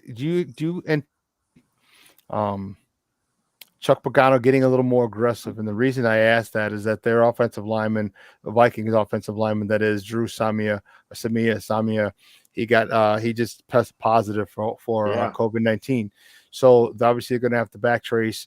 And you being an offensive lineman, darn well that you guys eat, sleep, shit, everything together as a group. Yeah, that could cause some other players the inability to travel to Chicago because of their exposure to this guy. And if that's the case, how aggressive do you expect Chuck Pagano to be? Because now the shoe's on the other foot. Now we're facing a team that's going to have, undrafted free agents and 7th round picks and things like that, and guys who don't get a lot of tick going up against a guy named Khalil something or other, Akeem something or other, Robert something or other, and people like that. I think it's something where they have to really pick their poison. I mean, if they hire some injuries, then you would hope that the Bears can win all their one-on-one matchups. They shouldn't have to be more aggressive. But on the same token, if they are some young guys on the Viking goal line, you want to test them with some stunts, with some blitzes. You want to see what they have to do. You may see Pagano probing them early to kind of see what he can get away with. But ultimately, if you're playing on your top guys against their backups, your top guys should kick their ass, just straight up. Say it again, Lester. Say it again. They should kick their ass Fired up, and it should happen all game. You know what? Look, this is a contract question I have for you. So if I understand if you don't have the contracts right in front of you, but Shawn brought up Robin something or other. We all knew that he wasn't going to see the end of that contract that he has. But how much money would the Bears have dead money on the cap if they cut him after this season? With Robert Quinn, the last time I checked. Like I said, I don't have it in front of me, but I think they're on hook for at least 2 years with him. Okay. I think there's an out after next year. I know that's one thing that the Bears have done pretty good these last few years under Ryan Pace is they give themselves an out with these big contracts. We saw it with Foles. We've seen it with Quinn here again. But if the Bears offense can do anything, we'll see the best of Robert Quinn because he's a pass rusher. That's what he is. He's not good against the run. He was signed to get after the quarterback. If the Bears went all in knowing that their offense should be better, it wasn't. It's not better. So Robert Quinn is really not the Robert Quinn that they signed because the Robert Quinn they signed is a pass rusher, and he can't do that right now with this offense. Wow. So I'm sorry, Shawn. Go ahead. That's a great angle. I never thought about that. We know he's not a run stopper. So really, it's Matt Nagy and his offensive line's fault that we haven't really seen Robert Quinn, and it's not that Robert Quinn is just falling off the planet. Is basically what you're saying. I mean, I think that's been the issue with the defense the last 2 years. I mean, the offense last year, they could sustain no drives. The defense really fell off with the turnovers and the sacks, and I think a lot of it all falls down to the offense is not at least an average offense. Think about it. If this offense was scoring some points, there would be more pressure on the opposing offense to pass, which lets your defense get after the quarterback. These Bears have not been into the point where they can just, just get after it because they have to play everything straight up because they know their offense can't do anything. I mean, it's been going on for 2 years now. And I think, until we really see this offense, I'm not looking for the greatest show on turf. I'm looking for some average production, just basic average production with some points every now and again, get a few first downs here and there. If they did that, the pressure would go back to the other team, and now Mack and Hick and these guys can go get after the quarterback. You're asking for too much, Lester. I know. You're asking for way too much. Hey, Lester, great stuff, Papa. That's why I love having you on, man. Do me a favor. Let everyone know where they can find you and your work online. WindyCityGridiron.com. We also got a podcast channel you can find on Spotify and all the places they have podcasts. And then you can catch me on Twitter at WiltfongJR. Great stuff, buddy. I appreciate your time. All right, fellas. Have a good one. Take it easy. All right, now. Yeah, you know what, Kenny? We're gonna have to figure it out or find out what's happening with those offensive linemen of the Vikings. Once they trade the back tracing goes, the contact tracing that is. They're about to spread it to our defensive lineman, right? They about to bring that Rona. They about to bring that Rona down here. And then Akeem Hicks is out. Akeem Hicks. I was gonna say, it's gonna be Akeem Hicks. Akeem Hicks is catching it first. All right, for some odd reason, Akeem Hicks is gonna be the first one to catch it. He would. Yes, he would. It'd be Akeem. Like, oh my God. Right, and then pull out Nichols, and just listen. It'll be so messed up if both sides of the trenches, one is hurt and the other one is sick from the Rona. Listen, the best part would be they got a bye next week.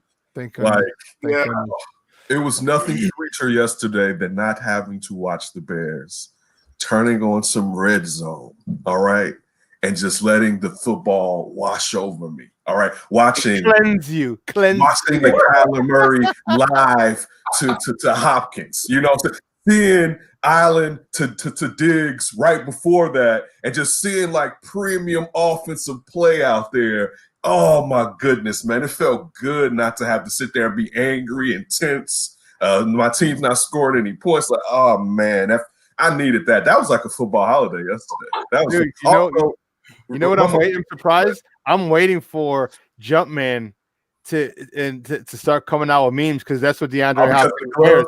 Because of the glove. And I just can't.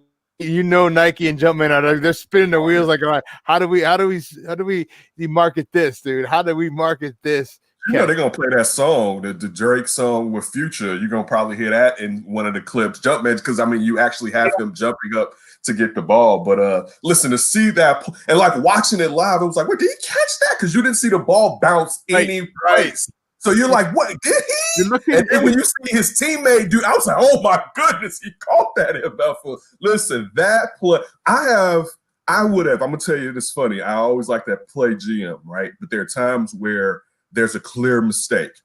We all know how Kingsbury didn't deserve that job, but you know what he did? He went and got his guy and got rid of a guy that he knew didn't fit his system.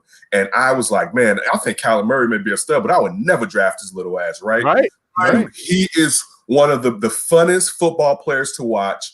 He is a joystick. Like, I literally pause it for my family. Like, listen, watch him run, because, and it's not exactly like Barry Sanders, but very rarely do you. It's like Dante Hall. You don't see a guy that's running at like a totally different pace than everybody else. It's weird because the angles that he can take, you're like, wait, what? Oh, and the way he runs, like it's the way, like he's like a little with the ball in one hand. You're like, dude, it's hilarious to watch because no one catches him. No one catches him. Dude, he's 8th in the league in rushing. Yes, you wouldn't even think that from the fact that he's a thrower, he's a hurler, right? Yeah. But this, wow, man, he's phenomenal. That shorty is phenomenal. And then listen, I got a question for y'all. So is Russell Wilson about to lose his MVP now? Man. Hey, Kyler's like, hold my beer, my Hubbard, because and they're both in the NFC West too.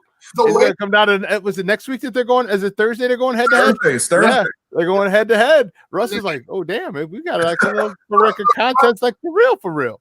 Russ is tired, bro. Russ is exhausted. Let's be real. That defense is atrocious. It is. They're 31st out of 32 teams. You're ranked 31st. Like that offense can only do so much. You can only be perfect every week. You can't be perfect every week. That's my point. You can't be perfect every week. You can. We know that. Our Bears know that one. Really good. We wake up to that. Yeah, you can have these string of games, where your offense is carrying you, but eventually you're going to run into that team that has a defense and say, hey, guess what? We don't give a shit who you got back there. Right. We're gonna go ahead and stop you. And if your defense can't stop, honestly, you could put a college team against that defense, and I bet you their offense could score. It's that bad. They're just allowing. It's just like, here you go. They're ushering you into. As soon as Russ and company scores, that defense is ushering you back into the end zone. I don't know about a college team, though. I don't know about a college team. I don't know about that. Maybe. I'm just saying, those college boys on the line are gonna get hurt by some professional men. Just because them some grown ass men. Even if they say, listen, Charles Leno Jr. would kill some college players, and we know he's worthless. All right, he will house some college players. Can you say that again? He's what?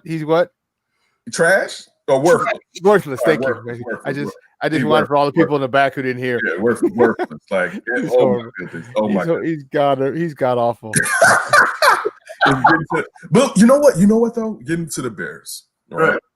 The fact that Matt Nagy gave up the play call is giving us a brief look on the inside.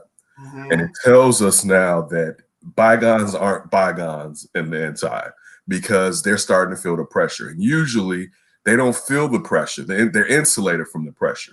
But when he had to do something that the media's been getting on him, the fans been wanting to get on him, I wonder what Brian Pace had to say to him.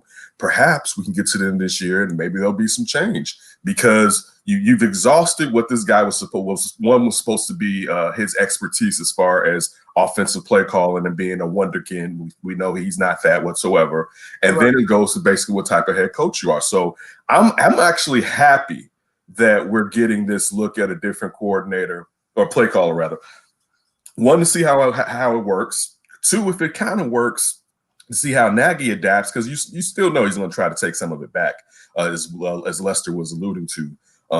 But I know we can't get Ryan Pace out, and I really want him out, but we may be able to get Nagy out. And I hate to say that about anyone's job, but I just think, and again, I'm a Nagy guy. Let me put that first out. Yeah, you've been adamant about you. Yeah, you have been.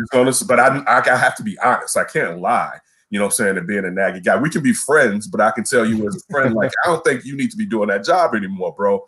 But I need to see a different change because you're wasting the amount of talent. And I would hope that ownership would look at, one, there's no fans in the stands, all right? So what are you going to do next year? But you have all this money tied up into this team, and the people that are supposed to get the most out of this team aren't doing that whatsoever. You know, one of the things that I really like is I think it's the best thing for him. I think he saved himself from himself, all right, by having to do that. Because now there's this a ton of pressure that just got lifted off your shoulders. You're not responsible for the offense. You haven't been responsible for the defense.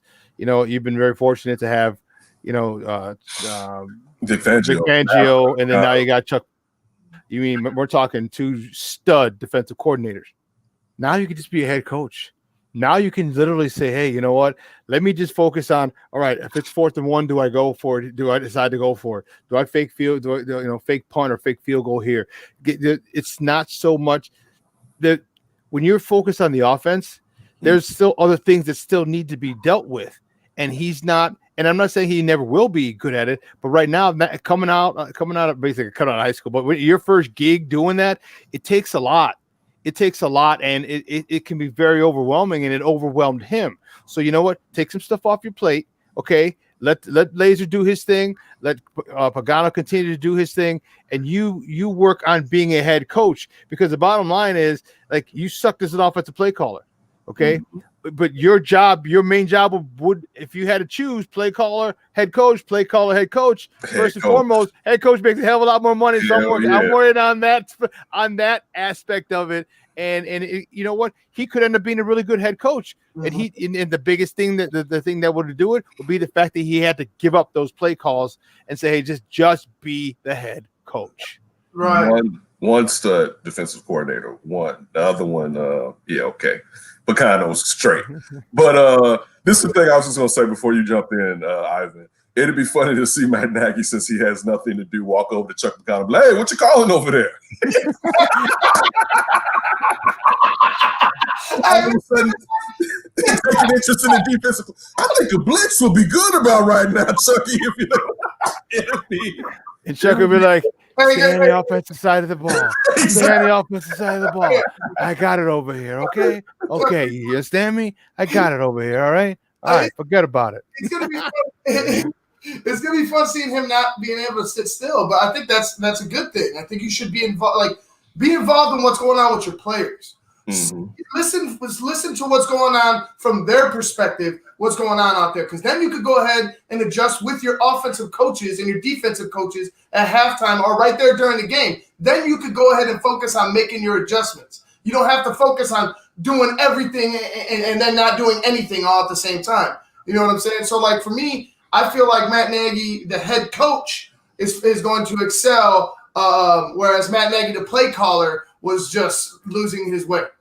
Hey, listen, let's take a quick break, and on the other side of the break, we're gonna get on. We got the next segment you, and Ivan Kenneth are going to be able to go at it and just talk more stuff. Because one of the things that there was an article written by a guy from a good friend of the program, Eric Lambert, about possibly the next Bears GM, and I want to get your thoughts on it. So let's not make sure you don't go anywhere. Keep it locked right here, folks. We're going to talk about possibly the next Bears GM. I'll be stop when you hear who it is. Don't go anywhere. Keep it locked right here. Shawn and Maya on SportsZone Chicago.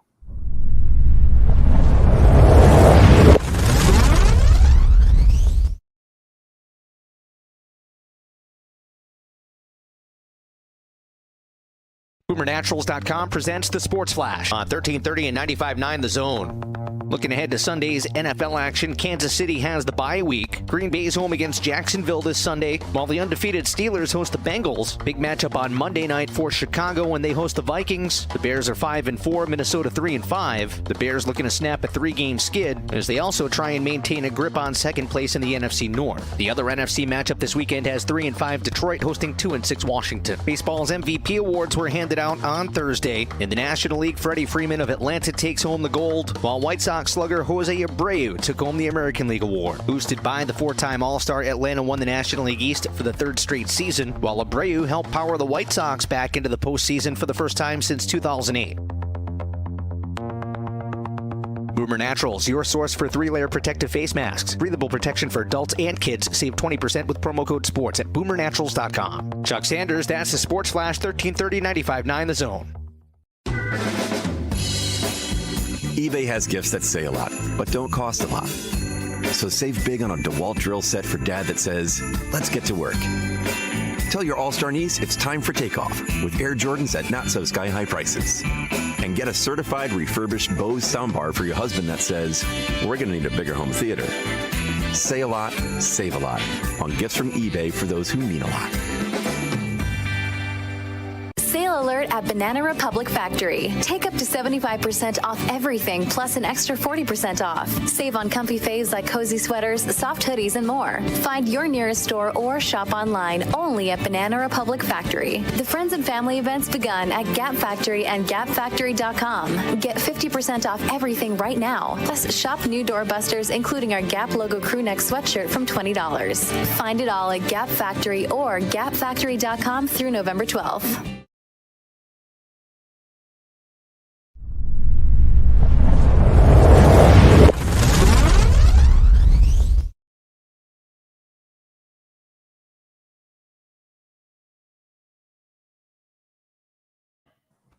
Welcome back to Shawn and Maya in the morning on SportsZone Chicago and his House Music Monday.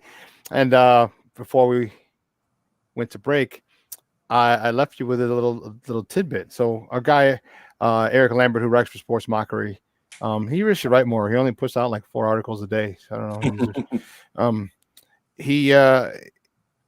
This was the best thing in the world. This is one of the things that I've been saying privately. It's like my friends, and he wrote about it and talked about a possible new GM.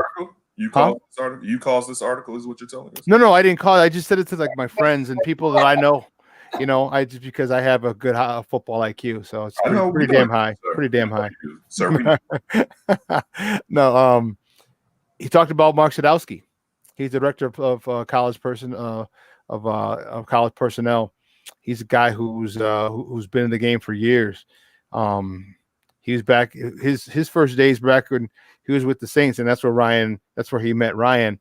Like him and the coach. Like he was back there right when the coach traded like all 87 draft picks. No, but that wasn't his call. That was the coach's call. Okay. That wasn't his call. But I mean, I'm just saying that's how long the guy's been in the game.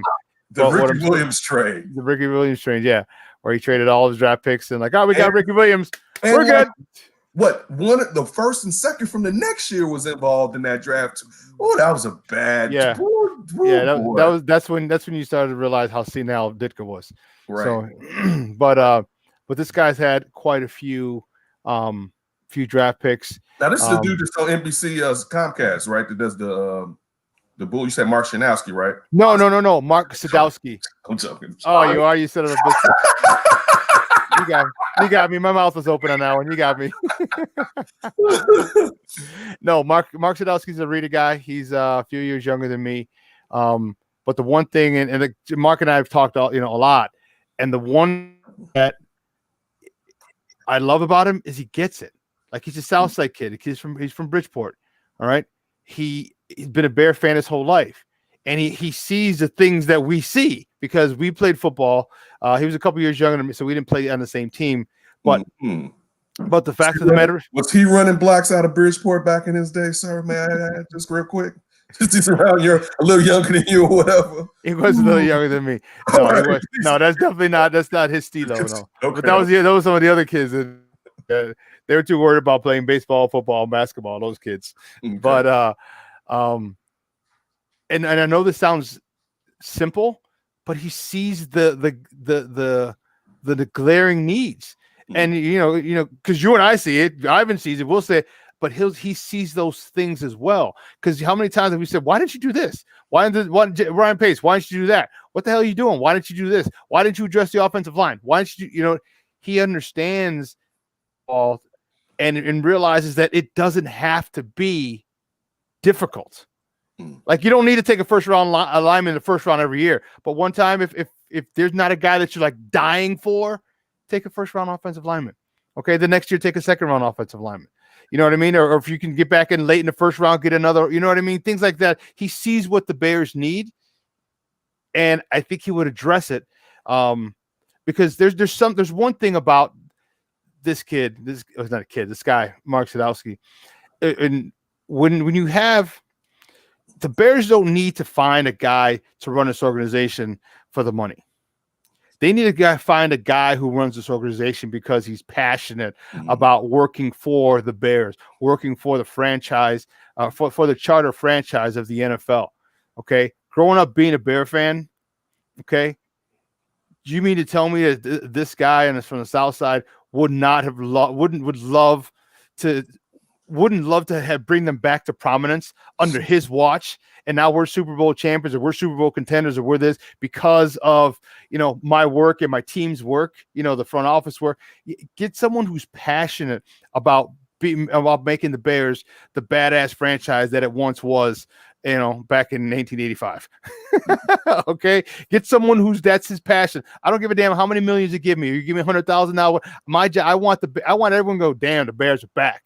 Yeah. And he has that passion about it. I mean, we've had plenty of conversations about it, and you just know, that the passion, his motivation would be to get the Bears back, his favorite team, back to the top of the mountaintop. Not, I get $3 million a year, $5 million a year, $7 million a year. It's about it's back to like the old school stuff. It's pride. Like, I'm better than you. That type of thing. I outworked you. I was smarter than you. I did this, and we are here back to where we used to be, instead of everybody looking down on us, laughing at us. But see, that's the thing. You said it. We want the Bears to be back. When are the Bears going to be back? Because we haven't seen. When the hell was the last time the Bears had a sustained string of seasons where they were like, oh man, they're contending. Like, these guys are contend for at least 5 to 7 years. These guys could probably potentially. Never, if you say 5 to 7, then there's never been. They've had some good offenses. They had some really good defenses, but there's never been a 5 to 7 year stretch where like, all right, we're gonna win the division, or we're gonna get in a wild card. It's just never hasn't been that way. In the 80s, you can say the year before they won it, 84. I mean, yeah, and you can go all the way close to like 89. Like, and don't forget. Right there in 86, their defense, as far as scoring defense or holding the opponents under was even better. Like, they had, we know to your point, we know that they had problems with the quarterback, but that team was still good enough, to actually, contend. They just ran into Washington back in those days, and the Giants. How many years ago was that? That's what I said, the 80s. I just said the 80s. I'm not saying it. So 84, obviously 81, 85, 86. That was a great opening game. Was the Bears and the Giants, previous 2 Super Bowl champions. So 84, 85, 86. 87 was Walter's last year. So yeah, like, there's like a 4-year stretch, maybe a 5-year stretch. So maybe that was it. Maybe that was like the only stretch, that 5-year stretch of. Prior to that, they were in a drought themselves. Like, they were abysmal. In the 70s, the team was abysmal. You know what I mean? Like they were no good. 60s too. Yeah, even in the beginning of the 80s, they were still good. Like, who the hell is this team ever going to change? And I'm not saying that because I was alive. I'm saying that because I'm a Bears nut and a historian, and I know this. Like they and even through the 90s and the early 2000s with the Briggs Urlacher teams and all that, there's never been a time where I've been like, you know, maybe the year after the Super Bowl against the Colts, I was like, maybe they got a shot to run it back and try again. But after that, it's always been a one and done for me. Like for anybody with the Bears, anytime the Bears are on the national scene, it's like, oh, hey, look who showed up. Right. And then they're gone. And then they're gone. So the sustained success that was promised from the GM from the beginning of his inception as a GM hasn't been there. That's the main issue. Your GM has been full of shit the entire time and hasn't put the players on the field in order to establish this, in order to bring the Bears to where everybody wants the Bears to be. My question is real quick with your buddy Mark, Shawn. With the Bears, and I didn't read Eric Lambert's article, but everybody go out and make sure you check out his article. Would they still go in-house, though, if they were moving on from Ryan Pace? That's a good question. Like that would seem like they would probably, because in a way, and I'm not trying to say, I don't know how much Mark has separated himself from Ryan Pace with Ted Phillips and the family. You know, so I would just wonder would they decide to, and I mean, because even with that, I would want them to do what the Sox said they were going to do. Even if they ended up on Mark, I would still want you to go out and have some other eyes come and tell you. Do your due diligence. Yeah, do your due diligence. You know, but I would just wonder that would they stay with someone that was still in house? Because I mean, Ryan Pace has the final call, but you also have to think that he's had his hand in some of these players that have come. Because you say he's a college scout, correct? Is that what? Yeah, director of college scouting. So he has to take even some of the hits. He will have to also take some of the blame with some of the misses, I would think. Yeah, I mean you're gonna have those misses, but if you look at it and if you know, but then again, by the same token, look at all the hits that he had. Like I said, if we could keep Ryan Pace and you just make every draft from 3 on, we're good. I'm golden, dude. I am golden. You know, stay away from the first 2 rounds. I'll let you dabble in the second round a little bit. All right, if we got 2 picks, you can have one. You got the second one. You got the second one. You know, second round later in the second round. Then yes, yes. You know, but like this guy. But no, I do see your point. Is like, okay, you know, would you want just a clean break? Okay, he's part of the right. You know, well, fortunately, he was here before Ryan Pace. Mm-hmm. Okay, so when he left New Orleans, he was still down in New Orleans, but he was working as a scout for the Bears at that particular point. And then when Ryan Pace got the gig here, he interviewed, and that's, you know, it gave him a leg up because he actually he was an intern when Mark was down there as working for the Saints. But I think I think his body of work would be good enough, you know, and by the same, but trust me, I agree with you. Do your due diligence, you know, do your due diligence. Okay. But I think a guy who's passionate about it, like, you know, like that would be like giving me the job. Like, give me $1 million, give me $500,000, give me, you know, give me $57 an hour. I don't give a damn. You know what I'm saying? I want this team. I want to be known as a guy who brought the Chicago football franchise, the charter franchise, back to being up here. I don't give a damn about the money. It's about the prestige. You know what I mean? It's about the passion, because I've been a Bear fan my whole life, and I've seen 2 Super Bowls, 1 win, 1 victory, 1 loss for the Bears. Now, of course, I'm exaggerating. Like $50. Okay. You're gonna have to pay. I was exaggerating for effect. All right. For effect. It was for effect. But you know, it's you're gonna wake up the Papa Bear Alice like, he said he'd do it for 50. Where the manhole covers, the nickel manhole covers. Like, oh, what a deal! What a deal! I don't know. I hope his. I mean, I think his body of work will stand on its own. You know, and we'll see. You know, I mean, for not to mention that it's a great feel-good story, a hometown kid doing this, but it's really about the quality of his work. that you have to look at. Yeah, it's nice and great, and it's a nice Hollywood story, but the bottom line is you need to win. And the bottom line is you need to get good players in here. The bottom line is you need to get a cohesive players who can play in, who fit your system. Doesn't necessarily mean they're the best players out there, but the players that fit your system. And once you understand that, okay, then that's where you go. You know, obviously, case in point is New England Patriots. You know, you mean Rex Burkhead would have a job in the NFL somewhere else? Come on, dude. You know what I mean? No, but what does he do? He fits that system. All right, you get people, you get one or two studs, you got, you know, the greatest of all time, you got all these guys, but you get these role players who fit your system and your system only. And you know what? And they have, you know, 4 catches for 38 yards, but 3 of them were for first downs. You know what I mean? Things like that. And those are the types of people that, when you're drafting late, okay, or you're in the free agent market, undrafted free agents, those are the guys you need. You need role players. Hey, the Bulls had the bench mob. You know, no one asked Craig Hodges to bring the ball up and to be the ball handler. No, I said, sit your ass in the corner, just pop a 3 when Michael Scotty gets double. And he did. He's like, all right, I'll be here. Just Craig chilling. Hodges would tell you he could have brought that ball up because, believe me, from interviewing him and being like, oh, you was a shooter. He was like, no, I was a baller. I was like, oh, I'm sorry, Craig. But real quick, on your Rex Burkhead, Rex Burkhead would have other jobs in the NFL. His name is Ryan Hall. So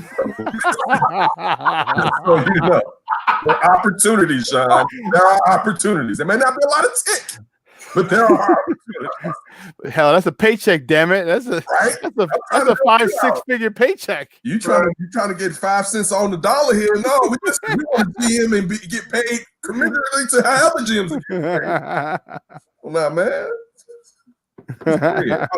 good teams, but I'll say this. I definitely will want another set of eyes. I would probably prefer having someone who's done the job before.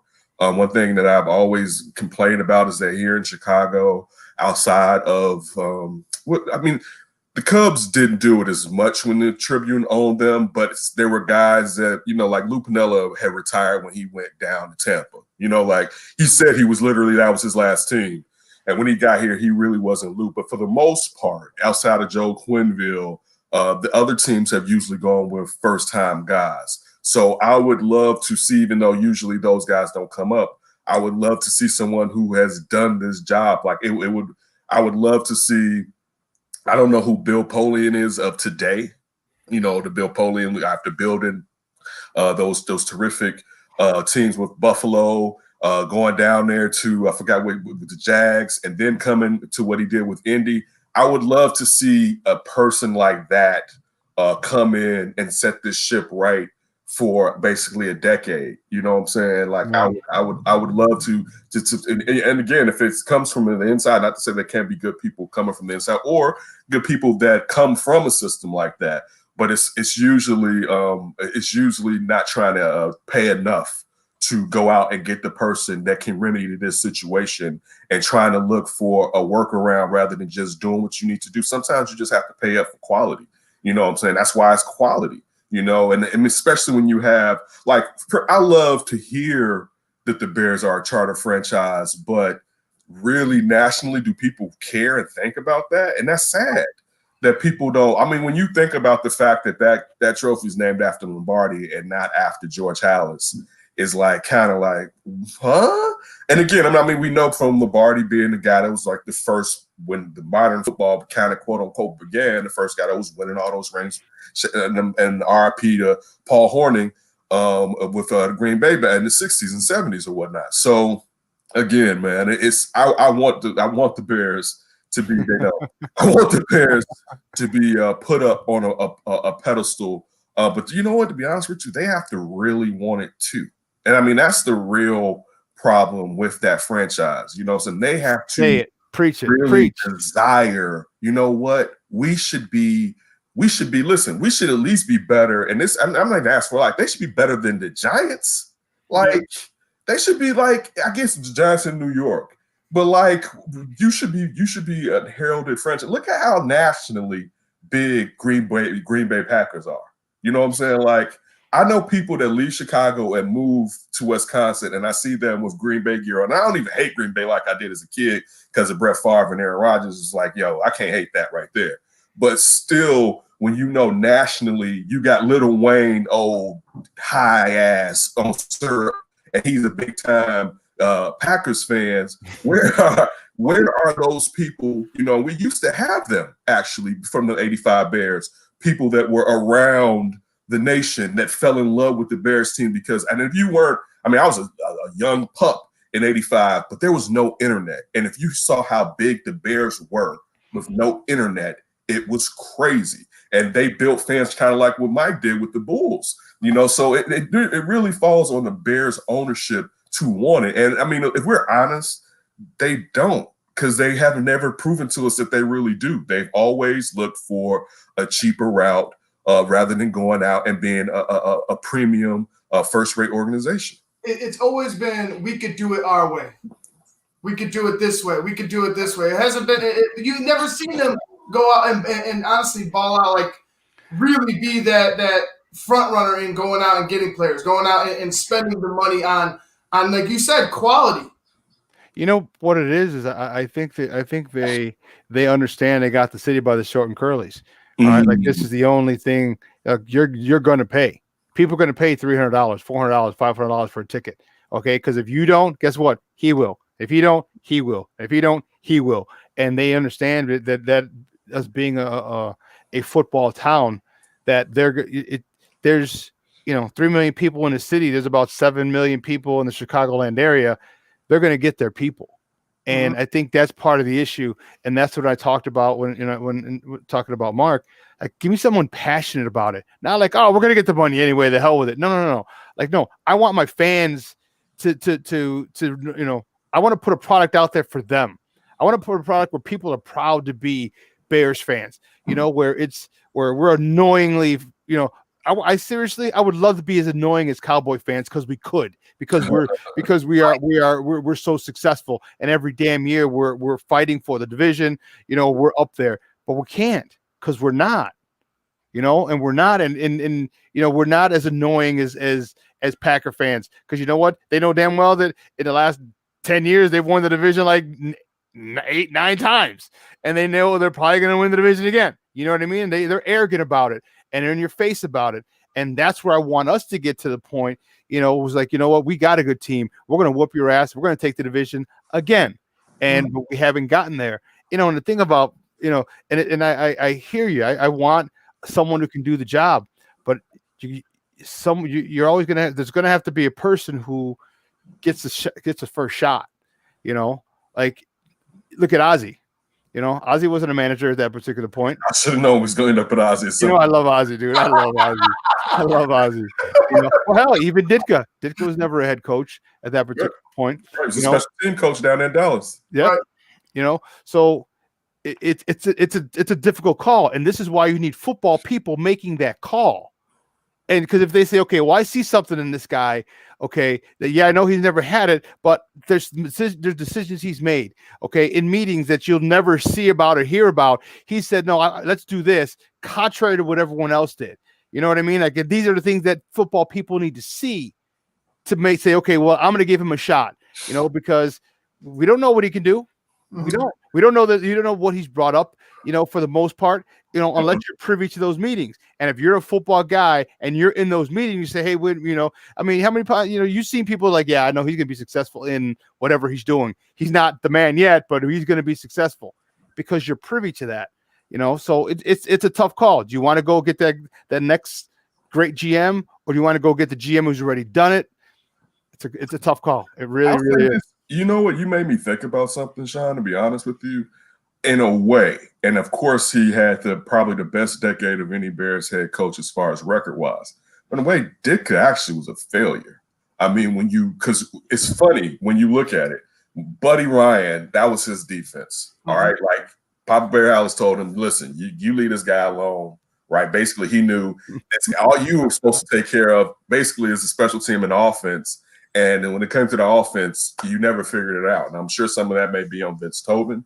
But still, dude, you like when you really look at that defense, what they had, and that they only got one Super Bowl, it kind of speaks to failure. Well, I mean, again, the record won't tell you that, but he didn't do his part. When you really think about it, because the defense really wasn't his part.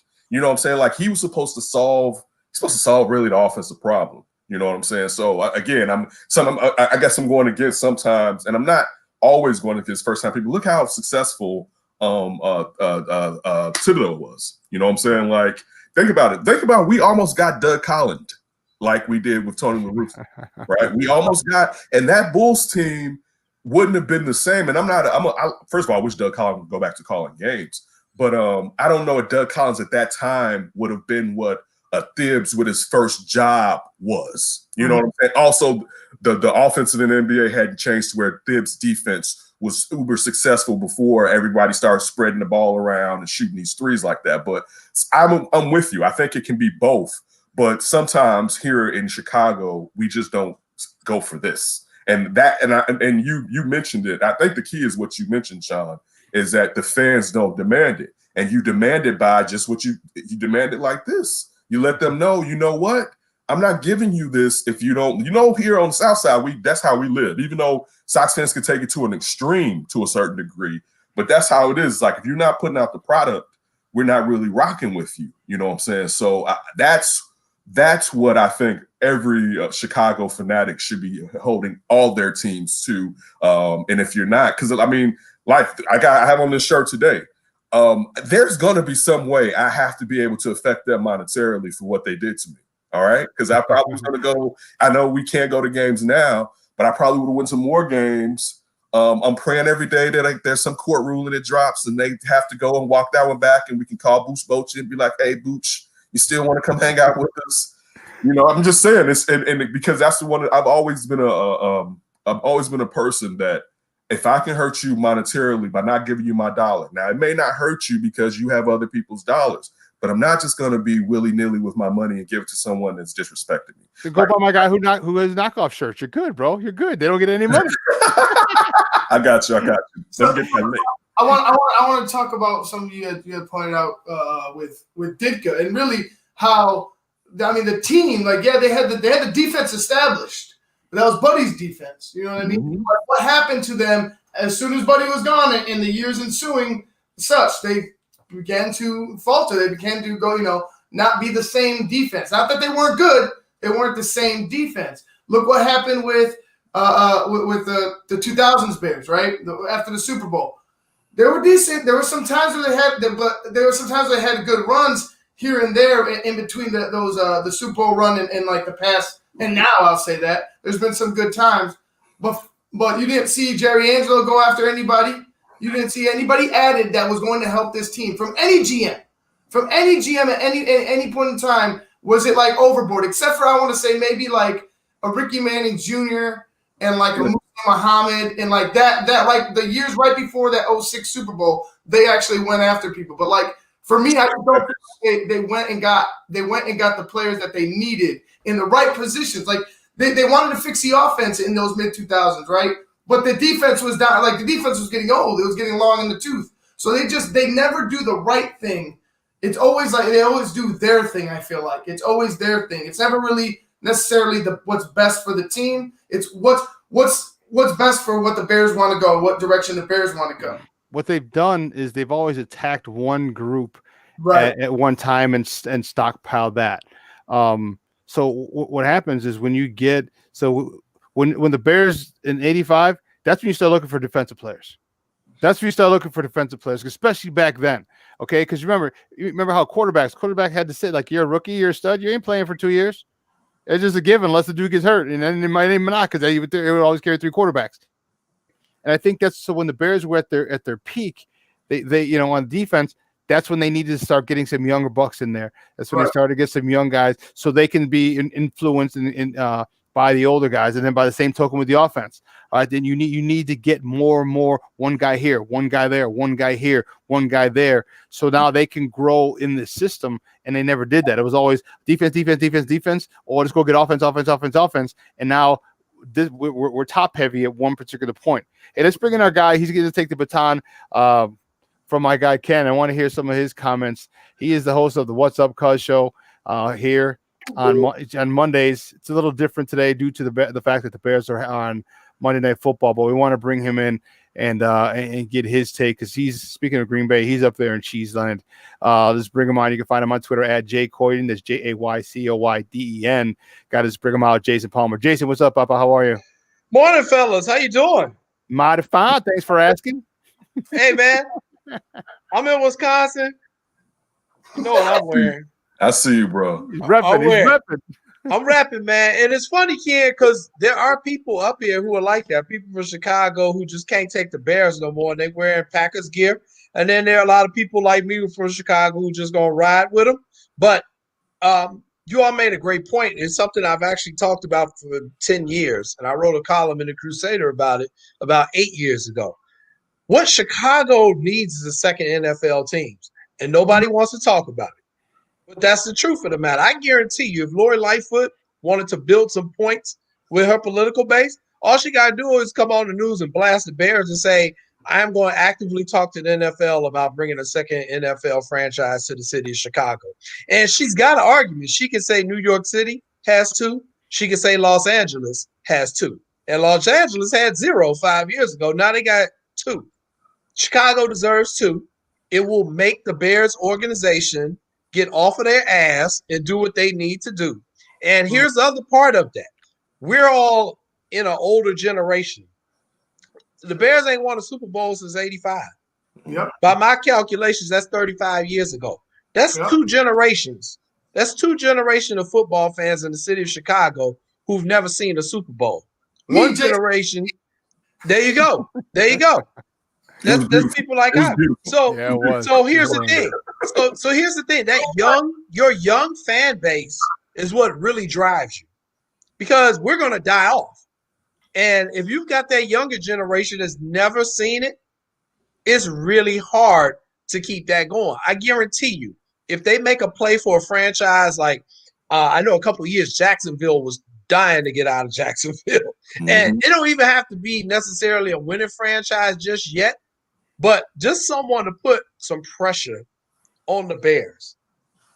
I was going to actually mention that when I was saying that, as far as that if they had a competition, because this kind of goes back to Ted Phillips trying to build that stadium with Daly, and they were talking about going to Indiana, and the city was like, you take your ass to Indiana, we're going to bring an AFC team up in here. And listen, and the crazy thing is this, to go along with what you're saying, Jason, back in the days, we used to actually think, I guess, similar to the old Chicago Cardinals, that, you know, they can't play in the same place. And you mentioned just when you look at the Jets and the Giants and you look at the Rams and the Chargers, y'all can sit y'all asses right there in Soldier Field.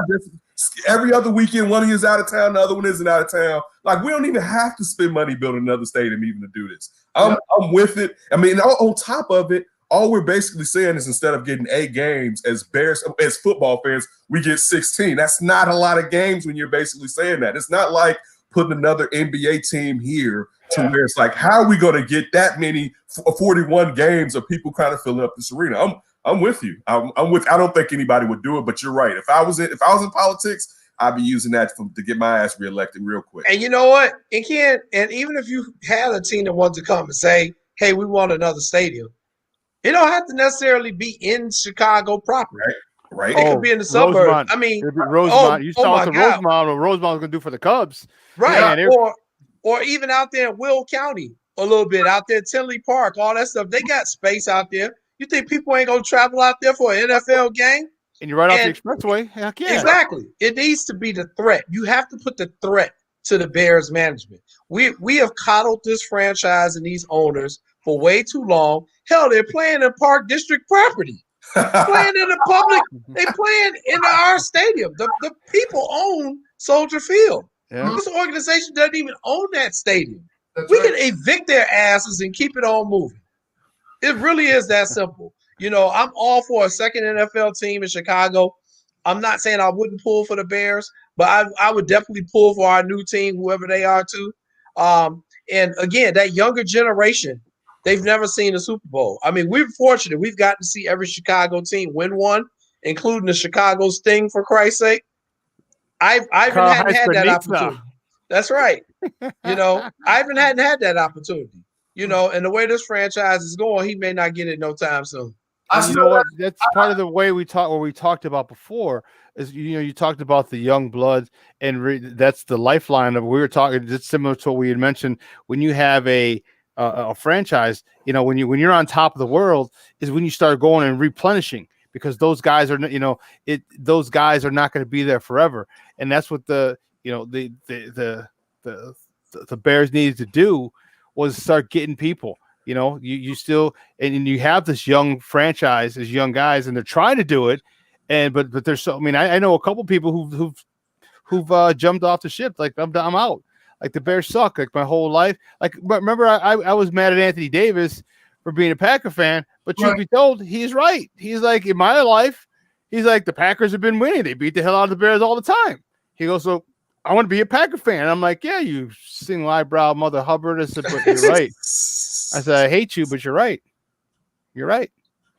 So we definitely need. There definitely needs to be something else, because and I would love, man. You get a team in Rosemont. Come on, man. I still haven't watched that Super Bowl over. Like I've seen bits and pieces, but like I've told myself one day I'll rewatch it, but I've refused to rewatch it because I know exactly what happened. I know exactly how they lost the game. I remember it's like scarred in my brain. I play it over and over whenever somebody mentions Bears and Colts. I'm like, oh man. I'm like, there it goes again. Rex Grossman, fumble, because you can't hold on to the ball with your baby ass hands. Fumble. Interception. There goes Calvin Hayden down the sideline. I'm like, oh, it's going on and married Taraji P. Henson, mother Hubbard. Some guys who graduated from Hubbard. Yeah, he did. I coached. So when I coached against him, and I was at Flower at the time, Flower High School, which is Al Raby now. And so our football team so we didn't get to play Hubbard, but I had a kid, Gerard Moore, who was my quarterback, and he was one of the fastest kids that I had seen till I saw Kelvin. And it was an indoor race. It was over at Proviso West, right there on right off of 290. It was a 60-meter indoor dash. And, dude, Kelvin came out of the blocks like someone shot him out of a cannon. Dude, just 60 yards. He beat my guy Gerard by about 8 to 10 meters, 60 meters.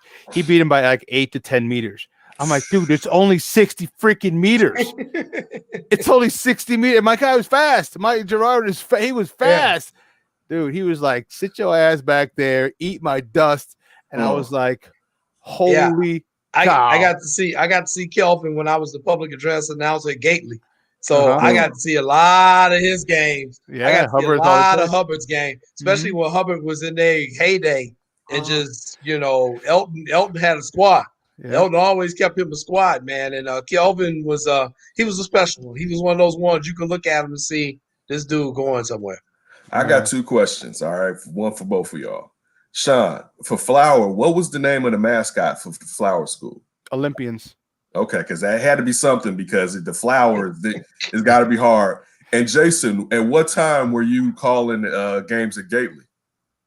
Oh, man, I did it for a good, probably close to a decade. I started off at Eckersall, probably around 1999, 2000. And then I went over to Gately, I would say probably from 05 to 2013, 14. Okay. Wow. Can we had talked about this before. I'm quite sure Jason called some of my games. I'm sure he just missed me. He just missed me. Listen, oh man, that's some Chicago history right there. Then you had the nerve to bring up the Chicago Sting. Like that is and listen, it's funny because I can remember remember those coupon books. I remember like the Sting used to always be in the coupon book. But also, if you can remember in wrestling, the Killer Bees, when they would go under and they put them. And as a kid, it would always remind me of the Chicago Sting, which anybody doesn't know was our indoor soccer team here in Chicago. And outdoor. Okay. Listen, I was a shorty. Yeah, so they play both. Believe me, I don't have the history when it comes to this. I was a shorty, but yeah. Me and Jason are the old man of the crew right here. So we remember Eugene Matthews and Parto Marhetic. That's right. I mean, me and I hate soccer, but I watch them games. So That's dope. That's dope. Yeah. That's some Chicago history for y'all asses right there. I'll never forget because I didn't like soccer, but the Hispanic part of my family and where we grew up, there were a couple of Hispanics in the neighborhood. It was mostly it was still pretty bland Caucasian, but I'll never forget one of my friends, Laura Puente, who she ended up going to Notre Dame. She was the biggest Chicago Sting fan, the biggest, and when they won the title. I don't even know where she came up with these stickers, where the heck she came up with these, and they were like the puffy stickers. Remember the puffy stickers back in the day? Yeah. She had all of them on her. Puff part would tear off the sticking back after a little bit of time. Yeah, after a little while, then you just got the back. This shape, the silhouette. Dude, so she had it on a Trapper Keeper. Now I'm really dating myself. She had it all on Trapper Keeper and all these Chicago Sting things. Like, where the hell do you get all the Chicago Sting merchandise? Like, you know what I mean? But I didn't like soccer, but she did, and I'll never forget that she just had all those crazy stickers on her Trapper Keeper. Hey, Kenneth, thanks a lot, Papa. Great stuff. What's up, bud? Ivan, and for everybody, thanks for your service. Since I wasn't here Friday, I want to make sure I got that shout out to you guys. So just want to say that, but I always appreciate it. You guys carry on, have a great show, man. Keep going down memory lane. Everyone needs to know this. Some of it I need to know. Definitely some of these young kids need to know some of the illustrious history of your city. So Anthony Davis doesn't go on to become a dad. But yeah, y'all brothers have a good one, man. All right, man. We'll see you later this weekend. All right, now. Hey, guys, we got to take a quick break, and Jason is going to take the baton from the 11 to 12 o'clock hour. And we're going to talk a little NBA. Today, the trade season opens up, and there's been a lot of talks. Speaking of Anthony Davis and his one hairy-ass, expensive eyebrow, he made some news, and he said, no. So we're going to find out what he said no to on the other side of the break. So don't go anywhere, folks. Some NBA talk coming up next with your boy, the Superback, and Jason, and Ivan, the Puerto Rican Swiss Army knife himself. So keep it locked right here. Shawn and Maya on SportsZone Chicago.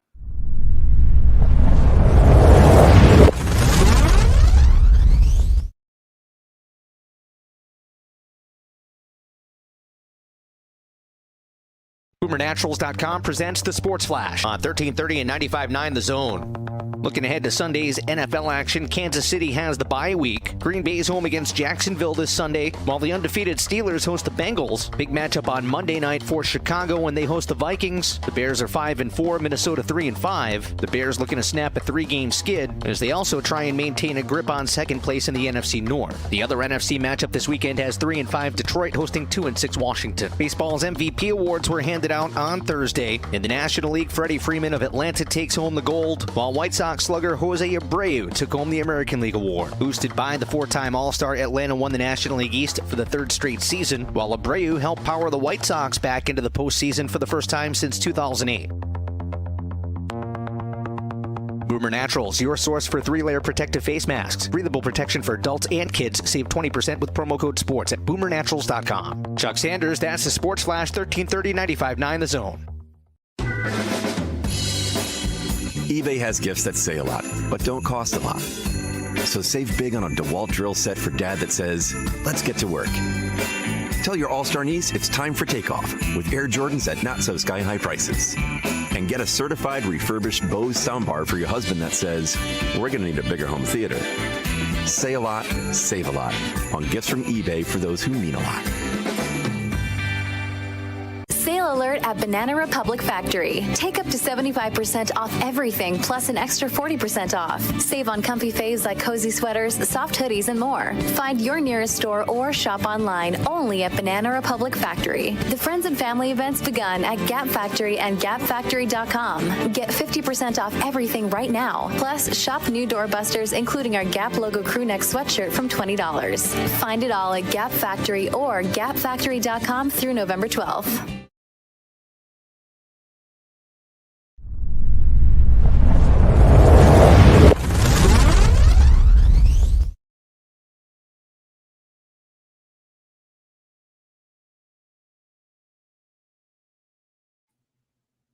Welcome back to Shawn and Maya in the morning on SportsZone Chicago on this House Music Monday, baby.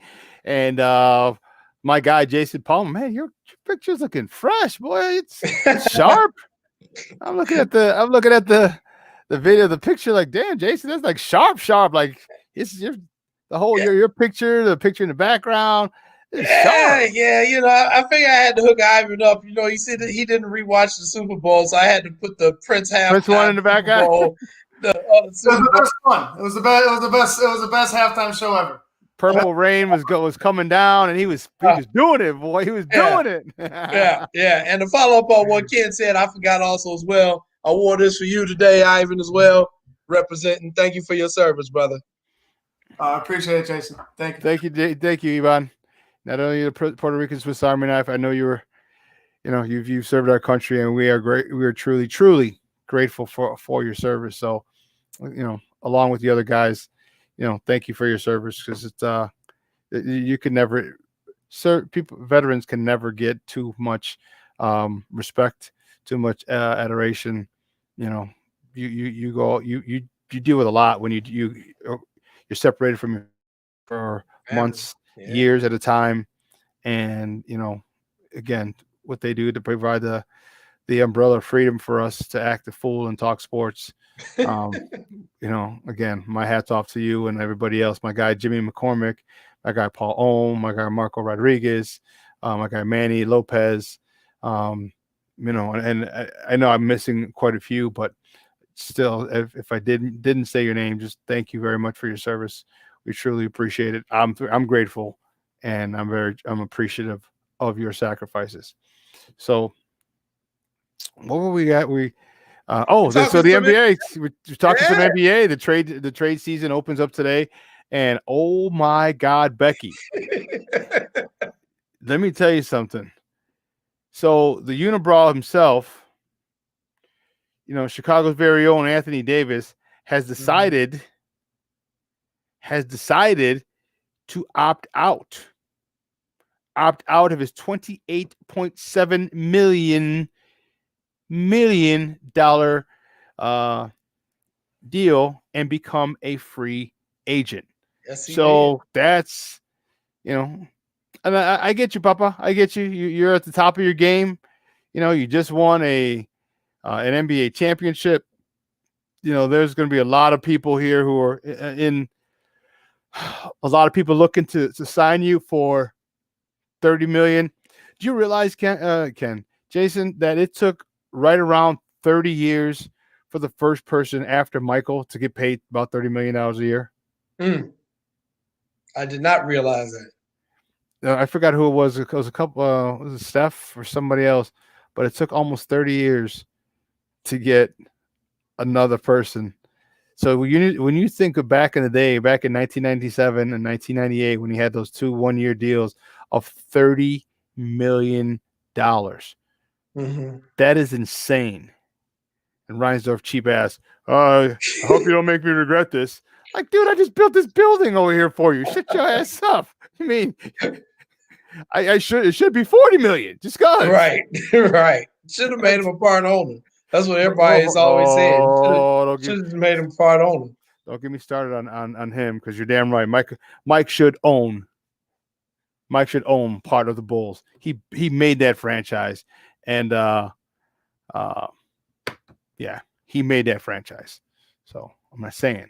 Just saying. That's not. Yeah, Anthony Davis though. It was a shocking move. Him deciding to opt out of that final year of that contract, and I thought it was interesting, especially because during COVID, we know these owners hadn't made as much money as possible. So I'm wondering what the market is going to be like in free agency. So I'm like, I probably would have taken the $28 million, taken the option year, to get a chance to stay in LA, stay with LeBron, chance to run it back. Yep. But Anthony's said, hey, I think my value is higher than that, and I can get more money, more power to him.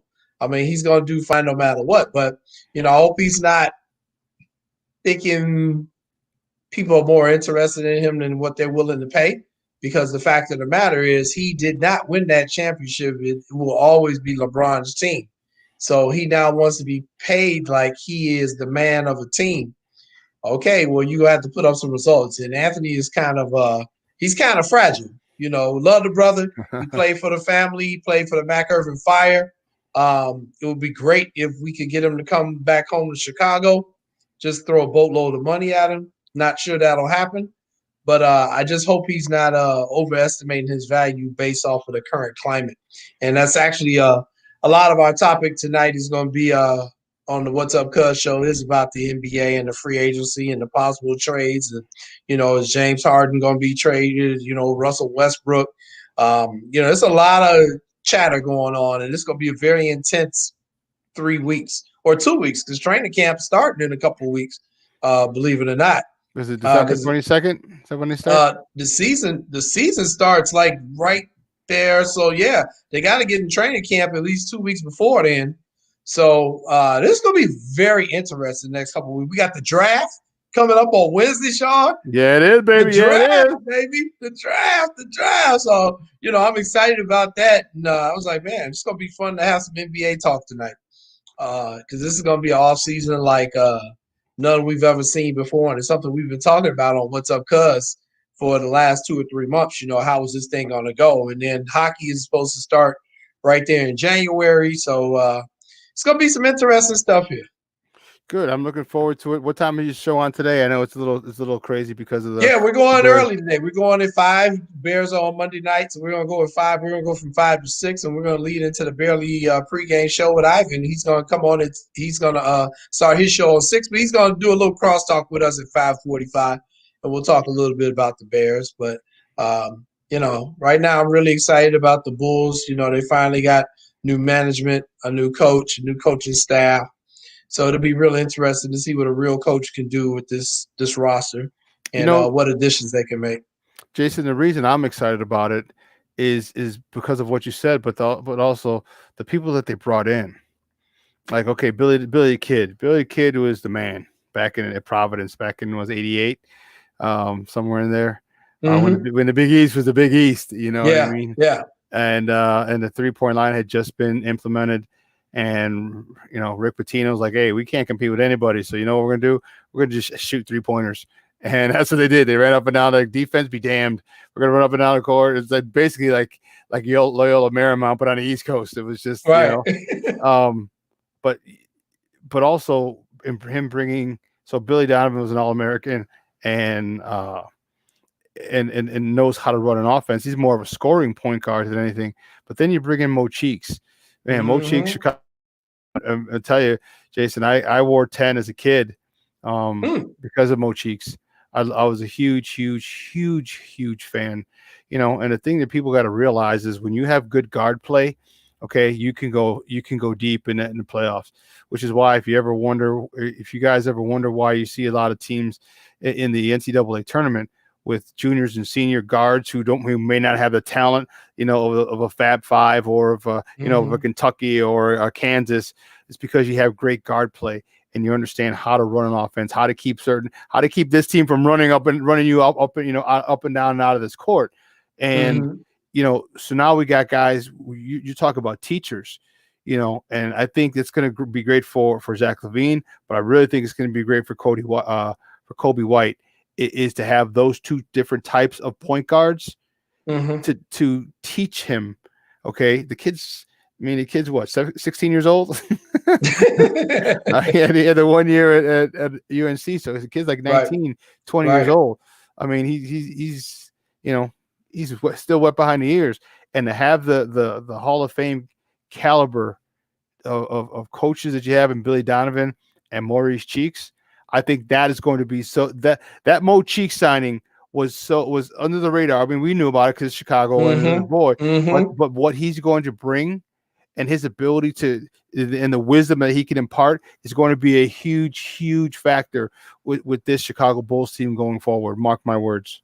I think we talked about it before, Shawn. I think you're absolutely right with both of them, Billy Donovan and Mo Cheeks, because now you're going to hear it from the head coach. And you're going to hear it from a former head coach and a legendary player in the game, and a guy Hall of Famer, guy who's ran the point, for years and coached it. So NBA champion, yes. NBA champion. So I feel like you can't miss, especially with the types of players that you have on this team, a Kobe White, a Zach LaVine. Zach's going to have to take the ball up sometimes. Zach's going to have to find a way to create his own shot, but also to facilitate. I feel like because if he becomes selfish, it just becomes one dimensional. But I feel like you have Kobe White, you got Chris Dunn if he stays. You have the guys that are ready to learn from these guys, and I think that it'll elevate their game a hell of a lot come this year.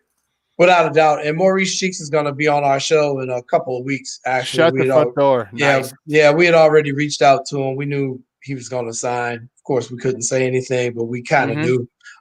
So we did reach out to Mo, kind of immediately, like, you got to come on the show. He's like, yeah, no problem. So we wanted to get the draft kind of past us and some of this free agency, so we'll kind of know what to talk about with Maurice because they'll have their roster more so set going into training camp. So probably not this obviously not today. If not next Monday, the Monday thereafter, we will have Maurice on our show. And, of course, that's a big get for us and for SportsZone Chicago. But, Maurice is a friend of the family. And I think, who without Chicago roots isn't a friend of the family, dude? So, I mean, I think it's time for the Bulls to, they've made – I'll be real with you. We didn't really talk a lot about the Bulls on What's Up, Cuz, with the exception of the firing of Jim Boylan and when he was going to be fired, because frankly, I didn't feel they were worthy of a conversation. I thought they were completely disrespecting the fan base by putting Boylan out there and keeping Gar Paxson and not really answering questions. So I was like, it's no sense to giving them any sort of publicity for this nonsense. I know who my viewers are. My viewers are not willing to watch BS. So it was no purpose in me reaching out to the Bulls at that time. Mm-hmm. So, we waited, and they've made enough changes now where I feel comfortable because now there's optimism within the fan base. And I was like, okay, yeah, let's reach out to them. Let's see if we can get some of them on here going forward. And I do think they're going to be a much better team. And, I think it's because the players themselves will have a coaching staff that they can respect. Bingo. It's going to be and also Otto Porter Jr., he opted in, so he's getting his 20-something million. Hey, I ain't mad at you. You got that guaranteed? Take that money guaranteed. But I'll tell you what, one of the reasons that I can guarantee you without knowing or speaking with him that part of the reason he took it was because of the coaching staff. Part of the reason he took it was because of the changes in the front office. Like he sees, like players know. When you're in the league, they know. They know who's respected. You know who you want to play for, who you want to be around. And Otto's like, wait, I got $27 million and I get to be around this. I'm here. There's no reason. And you know what? And I'm happy if he can stay healthy, man. If Otto Porter stays healthy for this Bulls team, okay, you got the guy, you got the slashers. Like I love what's been done. And yeah, we I've given Garpax, we have all given Garpax a lot of shit for a lot of the Bull stuff that they have, but they assembled a good team. They got a good team here. They have a talented team here. So you got your slashers, you have your Zach LaVines, you got your Kobe Whites, you got your guys who can do everything like the Lowry market. We just need confidence, and now with Otto Porter opting in, we got the guy, we got the Greg Hodges, we got the BJ Armstrong, we got the John Paxson, like, oh, hey guys, you do what you do, I'll be in the corner, just let me know when you need me. Whoop, bang. And that's his job, you know what I mean? And that's his job. And when you get guys like we just talked about who are able to run the point at a much more efficient level in Zach LaVine and Kobe White, man, those open threes for Otto Porter, like he better get used to having nobody around his ass because everyone's going to be collapsing on those two guys, and it's just a pop out and get hey, you're gonna who I'm really looking forward to see their game now with a new coaching staff. Wendell Carter, Lauri Markkanen. Oh, Lauri, hell yes. Hell, and especially a European guy with AK, from one European to another, I want to see, because you've noticed, like Lauri Markkanen has hit the weight room. He knows where the weight room's at, and that's what I'm talking about. Like that's what I'm talking about. Like, okay, fine. Let me just go in a pose, and I'm gonna body you, and now you got a bigger, stronger guy. Okay, come on out here. Let me go around you, and all of a sudden now, and he can facilitate as well. He'll put the ball on the floor, and now people collapses. Who we're just talking about, Otto Porter Jr. sitting in the opposite corner. I'm here. Okay, you know what I mean? Like the opposite. Like Lauri Markkanen is the poor man's Dirk Nowitzki. All right, he's got to get to that level. But he's got to get the confidence that he is a badass. He doesn't have it yet. He doesn't have it yet, and I think he's regressed because of the coaching staff and whatnot. But now that you got a guy, a European president of basketball operations, you got a guy who used to love and run up and down the court. And this could be a huge year for Lauri Markkanen. If and I think it's going to be because what did we talk about earlier about them making sure they had a player development, function of that organization. Develop your players. There's a crazy idea. Develop your players, and you get that guy developed again, who can hit you from who'll take you out, and he'll hit you from three, and he'll back you down, and he'll take you off the dribble. That's the guy you want. And when he starts getting confidence, this Bulls team is going to be a serious force in the Eastern Conference. I think Billy Donovan and Mo Cheeks are going to take Lauri from being Lauri Markkanen to the finisher again. I think they're going to take him from Lauri to the finisher because like you said, Shawn, he's hit the weight room. Just by you noticing that alone, that tells me that somebody's doing their work. Somebody's putting in some type of work to make themselves better. And now, like you said, Jason, with the connection with the front office now, that connection that they've made, Lauri should be playing free and loose and free and ready to roll this season. I expect a big, like you said, I expect a big season from Lauri Markkanen. And also Wendell Carter. Yes, you said it. You said it, Shawn. Wendell Carter as well. Yeah, stay healthy.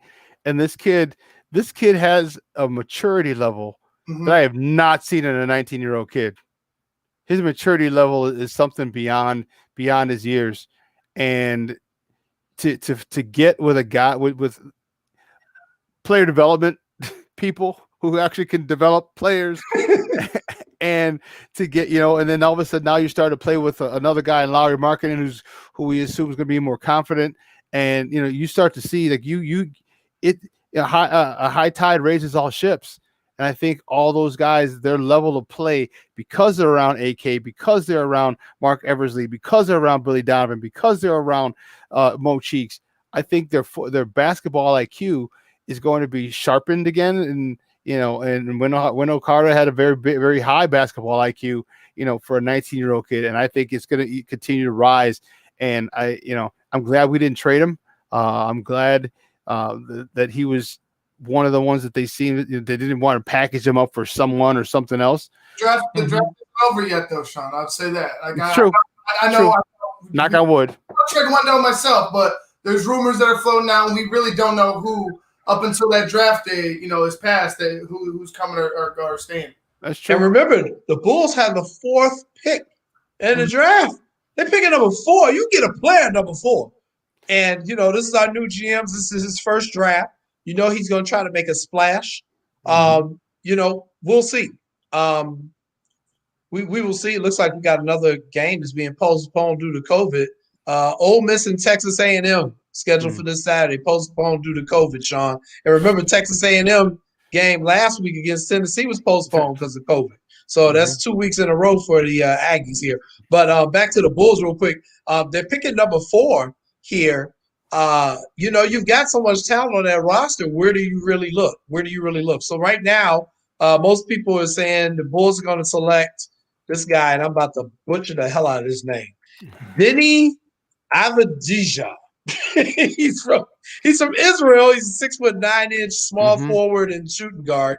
That's who most people have the Bulls projected to try to get right now. But I also wouldn't be surprised if they take the 6'9" power forward out of Dayton, the guy who's a sophomore.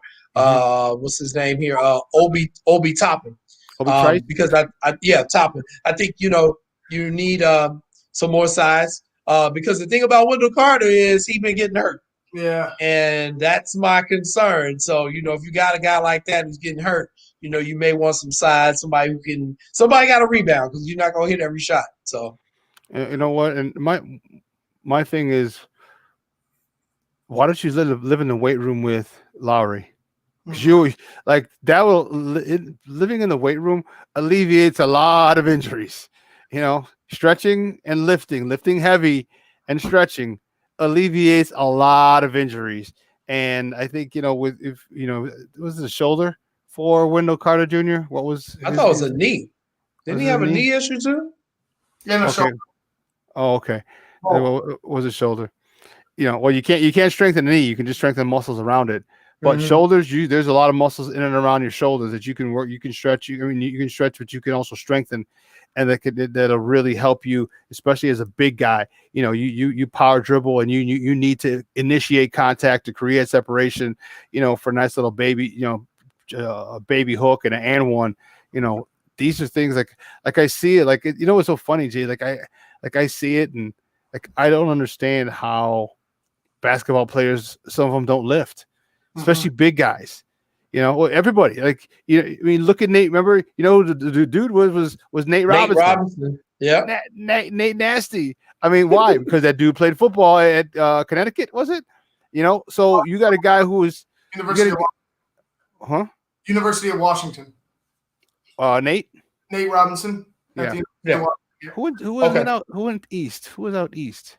But anyway, you watch him and his fearlessness, his strength at such a short stature, and a lot of it's because he didn't fear because of the fact that he was strong.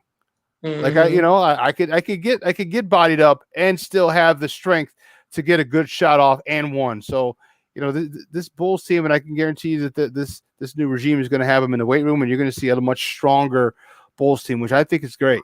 I think it's great. I don't like this flopping stuff. I want a lot more and ones. I want a lot more, where people go and they, I know the chicks love the long ball, all right, and everyone likes the 3-pointer, but dude, there's nothing like banging it down low and getting people in foul trouble. I agree, because it's not physically that they're exhausted; it's mentally they're exhausted. And when you can take when you can attack someone mentally, the physical is it goes right along with it. So, well, I believe, Shawn, that within the next 5 years, we're going to see the NBA revert back to a big man's game. I hope so. We all know all these things comes in cycles in every sport. It's going to come back to a big man's game. Right now the NBA is looking very European stylish with big men who can shoot from the outside like Markkanen, and that's fine.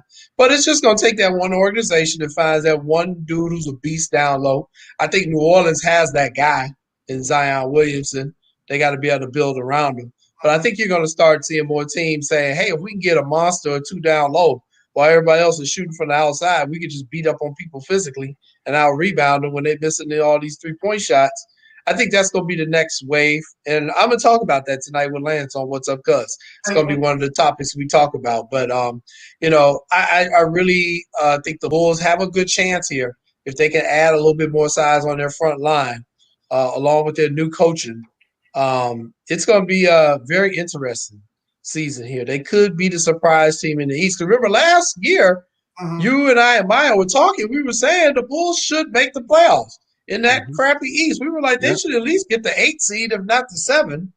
And then, our Jim Boylan happened, and that never occurred. So, I think with this new coaching staff, with the roster that they have, and some player improvement, if the players have been working on their game, we should definitely make the playoffs this year. I do too. Talk to me about tonight, man. The Bears, and this is a key point that many people don't know, that one of the offensive linemen for the Minnesota Vikings just tested positive for COVID. And so now they have to contact trace and everything. And I was talking to Lester Wilfong, who was on earlier. Like I said, you're no former lineman. I said, you guys eat, sleep, crap together all the time, meetings.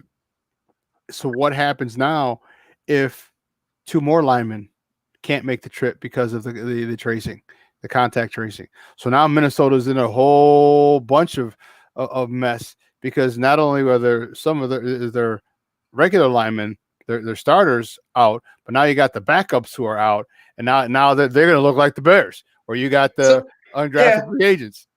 Yeah, so Shawn and I said at the beginning of the season when sports started coming back that the teams that can be the most healthy, specifically the teams that have the less COVID cases, are the teams that's going to win these championships. It's going to be a battle of attrition.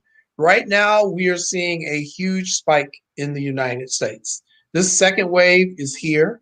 It is way worse than the first one because now it's not just in urban areas, it's in rural areas. And the rural areas don't have the hospitals that the urban areas do. So we also have to look at the political environment, which is getting ready to change. I do expect the entire country to be on a lockdown here within the next 4 weeks.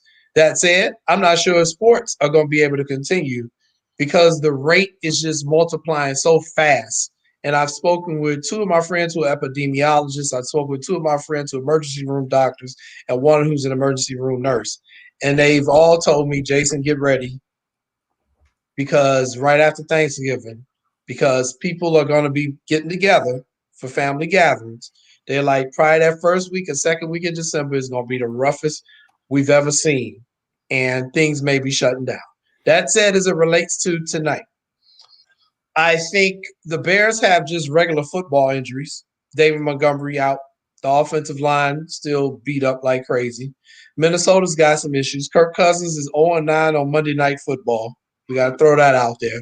The Minnesota Vikings defense, especially passing defense, is terrible. They're playing with like their eighth string cornerbacks or something. So the Bears should win this game, and it's at home. We should win this game. Should. But should. Should. So fast, my friends. But, right. Is the key word. And my concern is, we have a new person calling the plays. Well, we have a new person calling the plays. We got the same people running the line. I'm very concerned with the offensive line. It's been my concern all year. They started out okay, and now, it's just a patchwork unit. I think it's going to actually be believe it or not, I think it's actually going to be a high-scoring game. I think Minnesota is going to score on our defense, but I think the Bears are going to score on the Vikings defense. So I'm thinking this is going to be like a 35-31 game. I will give the Bears the edge. I think we can score more than them. I think we got a better kicker. If it comes down to a kicker, I feel confident in that. It's outdoors in Soldier Field. And I think our kicker will be able to kick in those conditions a lot better than the Vikings kicker, who's used to kicking indoors. So I'm going to go with the Bears tonight, but let's just say that, but. You mentioned one particular person who we've really forgotten and have taken for granted, and that is the kicker, Cairo Santos. Mm-hmm. This dude has been Eddie Pinheiro who? I don't think Eddie Pinheiro gets his job back. Mm-mm. I don't. I don't think he gets his job back. And it's just the nature of the beast, and that is one weapon that we have is Cairo Santos. I don't know about you, and Ivan, I don't know about you. When he's back there, when he goes out there, I'm calm. I'm like, all right, yep. All right, we got 3 points. Okay. And it hasn't been the case always. It hasn't been the case. It was always pins and needles. Like, oh man, so he's been okay, but he's probably going to shank this one. He's probably going to pull this one. But with Cairo Santos, I don't feel that type of angst when he goes out there, and it's a really, really good feeling to know that you have this guy. That I know it's only 3 points and not the 7 that you wanted, but it's nice knowing you got damn near guaranteed 3 points whenever he steps out of the field.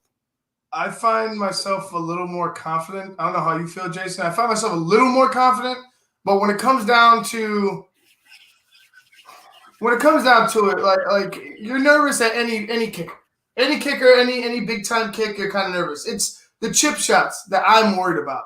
It's the one. Are you consistent? Are you Robbie Golding this thing? Are you consistent from 45 in? Are you missing from 45 in? Those are the kicks that have been worrying me these past couple of years, and I shouldn't be worried about. The long kicks, it's like if you miss, you miss. It's 50, 57 yards, 60 yards. I get it. It's the difficulty. The level of difficulty is higher. But when you're missing easy chip shots that are meant to keep your team in the game, those are pace points. I like to call them pace points. You keep they're to keep pace. The field goal is just so the game doesn't get out of reach. You want to score end zone ultimately. But if you're missing those pace points, those stay with it, or you either separate yourself or you stay ahead with the team that's in the lead. If you miss those, you're out of it. Like you might as well just call go for it on fourth down, because you're never gonna find trust, or you're just never going to hit that. You're just never going to get it. And that's how I felt with Eddie. Every time Eddie comes out, I feel like he's going to mess up the easy one. You know what I mean? I feel like the easy one's going to be missed with Eddie more than I do with Cairo, even though, like you said, Shawn, I found some faith in Cairo Santos. I'm gonna be out here until I see him kick playoff field goals. Playoff field goals is what I want. Right. And you know what and the thing too, the other reason I'm nervous about the Bears, even though they did a great job on Travis Henry when we played Tennessee, Dalvin Cook is a beast, man. Yeah. We talked about we've been getting gashed in the running game. Right. We talked about that earlier, and the one thing that running backs hate, Jason, is to have their feet stopped. And one of the things that the Bears did really well the last couple of weeks is setting an edge. Okay, whether it's your defensive end, whether it's an outside linebacker, whether it's a safety walked up, you set the edge, and now you can't. Now everything has to come back in, and I think Roquan Smith is going to be paramount today, because Roquan Smith is a guy who can neutralize the Dalvin Cook. Mm-hmm. If we don't set the edge, he does consistently get to the outside, it's going to be a long day for us. It's going to be a really, really long day. But if they continue to do that like they've been doing and setting the edge, then I think Mr. Cook is going to get an inordinate amount of chances to meet Mr. Roquan Smith, and I don't think Mr. Cook's going to like it. Yeah, I hope that's the case.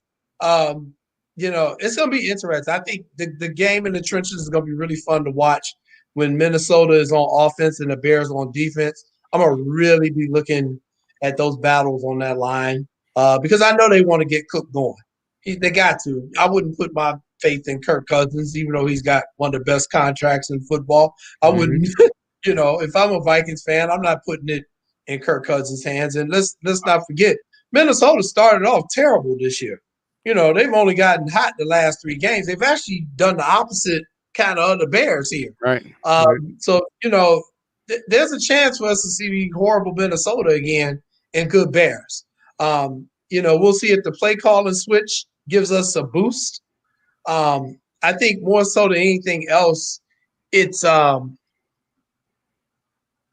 give teams something else to look out for, because I think everybody knew what Matt Nagy was going to do. We knew what he was going to do. Hell, we were sitting there like, well, here comes the bubble screen. I mean, so if we know as fans watching it, I'm sure the other teams knew as well. So, just having someone else to call the plays, I think I call this the timeout week for Matt Nagy. He need to sit down for a little bit and just make coaching decisions. Just make coaching decisions, man. Don't worry about the play calling. Just make decisions. Are we going for it on 3rd and 2? Am I going to punt here, or am I going for a field goal? Am I going to challenge or not challenge? Jason, talk about how important that is to get that play calling responsibility off his plate. I think it's going to be in everything, because first of all, I got sick of seeing that damn BU on his little restaurant menu thing every week. Denny's menu. Right. And, I think the BU was a big part of the problem. It tells you his mindset that he cannot adapt. He can't adapt. I'm going to do it my way. I'm going to do what I'm going to do. I'm not changing. Man, I don't care what sport you coaching, man. There were so many times I was coaching, whether it was my girls' softball team, I go in there with a plan, and another team come and sock me in the mouth. Well, I probably need to change the plan, because this one ain't working. And it just seemed as though he won't do that. And the play calling, man, it's critical. It's everything, man, because it's the morale of your team. In football, it's the morale of your offense. And we've already seen the cracks of that when Nick Foles a few weeks ago was like on the sideline with him like, no, man, we had this rolling. Why are you stopping us from doing this? Mm-hmm. Trust me, that's permeating throughout that entire team. The players are on the field, man. If you look at it like a military situation, and the general's back at headquarters. Okay, he's nice and cozy. He's drinking coffee. He's getting intel, and he's making these decisions and strategies. But that sergeant who's out there with the corporals and the grunts who are out there making it happen, and I even know because he was in the military. You got to go with the man on the ground sometimes, man, because he's giving you the most direct intelligence. So in football, the players are out there, man. They can see stuff that's working. They kind of know what they can do confidently and what they can't do confidently. And I think we've had that situation with Nagy. I don't know much about Laser, except that he came from Cincinnati, a little bit of what he ran. But I think the true test will be how the players respond, Shawn, when he calls in those plays. Are the players in the huddle going, okay, yeah, or are they going, oh, Lord? And I think too often Nagy was sending in plays, and in the huddle they were going, oh, Lord. Also, I want to see his tempo. I want to see what type of tempo he has. You know, is a little bit quicker. And I don't mean a no huddle, but I just mean a quick tempo. You know, where if you need a substitute and you take your sweet old time, or the defensive coordinator's lollygagging, you know, you get caught with too many men on, or even worse, you get caught with not enough men on. You know, I just want to see. I want to see what kind of flow he can get this offense into. What kind of flow this thing can move. This offense can move. Because I really do think that they have more than enough talent. I mean, offensive line is obviously the Achilles heel, but I think with Allen Robinson, I think with a Darnell Mooney, I think with an Anthony Miller, I think with a Jimmy Graham, I think with a Cole Kmet, and I think with a Lamar Miller, who's finally able to play. You know, I think they have enough weapons. Can he get him in a flow? I'm going to go ahead and go talk about the other side of the ball. And I know they've been amazing, but I need some turnovers. I need you to capitalize on the mistakes that the other team is making and the gifts that they're giving you. Roquan Smith, a couple of weeks ago, should have been a pick six in the ball game. Should have been a pick six to end the ball game. Gibson against the Rams should have been a pick six to start the game. You know, there's all these – you know, almost. How many times has Eddie gotten a touchdown for interception for a touchdown call back this year? Too many. So, not that I'm like. But that's not on Eddie. Eddie did his job and took it to the house. It was just somebody else screwed up. But it doesn't count as points, regardless. It's like one of them was a penalty. Like one of them was a penalty, or actually both of them. Both of them were penalties. So I mean, it wasn't his fault, but it was. We all know the flags are BS. But the fact of the matter is, it didn't result in the touchdowns. I need sudden change from this defense. And I know it's like I said, I'm not castrating them. You need to make a play. You need to make a big play. And I hope they're coming together and saying, hey, look, regardless of who's calling the plays right now, we've seen how this offense has been run. Until we see something different, this is on us. Like, we need to make some type of an impact. Sack, strip, fumble. Something needs to change. Some sudden change in the game that needs to go for the Bears' way in order to continue to find success, because it doesn't get easier with the divisional games on the horizon. No. Yeah, without a doubt. I agree with that assessment all the way. I think, you know, takeaways are a key for this Bears, especially when you have an offense that is as lax as, how do I want to say it? Just not as good. I was trying not to go too negative, but yeah. So they need as much field position as they can get. And if you can score, that's even better. We definitely need a fumble recovery for a touchdown, a block punt, anything to help out our offense, but really helping them with the field position, Shawn, I think is really going to be a key. Yeah, the flipping of the field is going to be huge. That hidden yardage is going to be really, really, really big. So I'm anxious. I'm fired up. You know, I'm glad the change was made. I'm glad, you know, that this came off of Nagy's play. And truth be told, Matt Nagy might end up being a good head coach. Right. He might end up being a good head coach. We don't know, because he was head coach / play caller. So when sometimes it's addition by subtraction. And maybe it'll allow him to, once removed, now he can say, okay, I could, I see what the defense is doing. I want to, or maybe he looks at the defense and says, hey, you know what? I want you to fire up. I want you to blitz a little more. I want a little more pressure. All right. Maybe now he can look at the special teams and say, hey, let's try this. and or with the offense, hey, this, after this, try this. It's easier when you're not directly involved in it. It's easier when you have a bird's eye view of this, and this. Okay. And he wouldn't be a money quarterback, but it's a lot easier, much clearer view when you're overseeing everything than when you're literally in the middle of making sure the game plan gets executed offensively. And then now you're detracting from, because now you're being head coach and play caller, but you're still responsible for the defense, even though you have a Chuck Pagano. You're still responsible for the head coach for the special teams, because you are the head coach. So hopefully this addition by subtraction really helps him out a lot. I agree. And, it took a lot of him. I'm really interested on how that came about, because we know he's got a big ego. And, we're putting a lot of pressure on the guy. And, I can only imagine his stress level as being a head coach of the Chicago Bears and things not going well. And, he was kind of forced to give up his baby. And that's not fun for anybody. I feel bad for him in that sense. But the bottom line is, dude, we got to get some wins going. And what you were doing wasn't working. That's it. Hey guys, I want 3 hours is come and gone. I want to thank my guests, Joseph Phillips for sitting in from the 9 to 10 o'clock hour. I want to thank Kenneth Davis from 10 to 11. I want to thank my guy Jason Palmer for the anchor leg from 11 to 12. I want to thank Lester Will Fong Jr. for calling in, talking Bears with us. And of course, I would be remiss if I didn't say thank you to our veteran, to the man behind the curtain, the Wiz, the guy who makes it all run, the Puerto Rican Swiss Army knife himself, Ivan Vargas.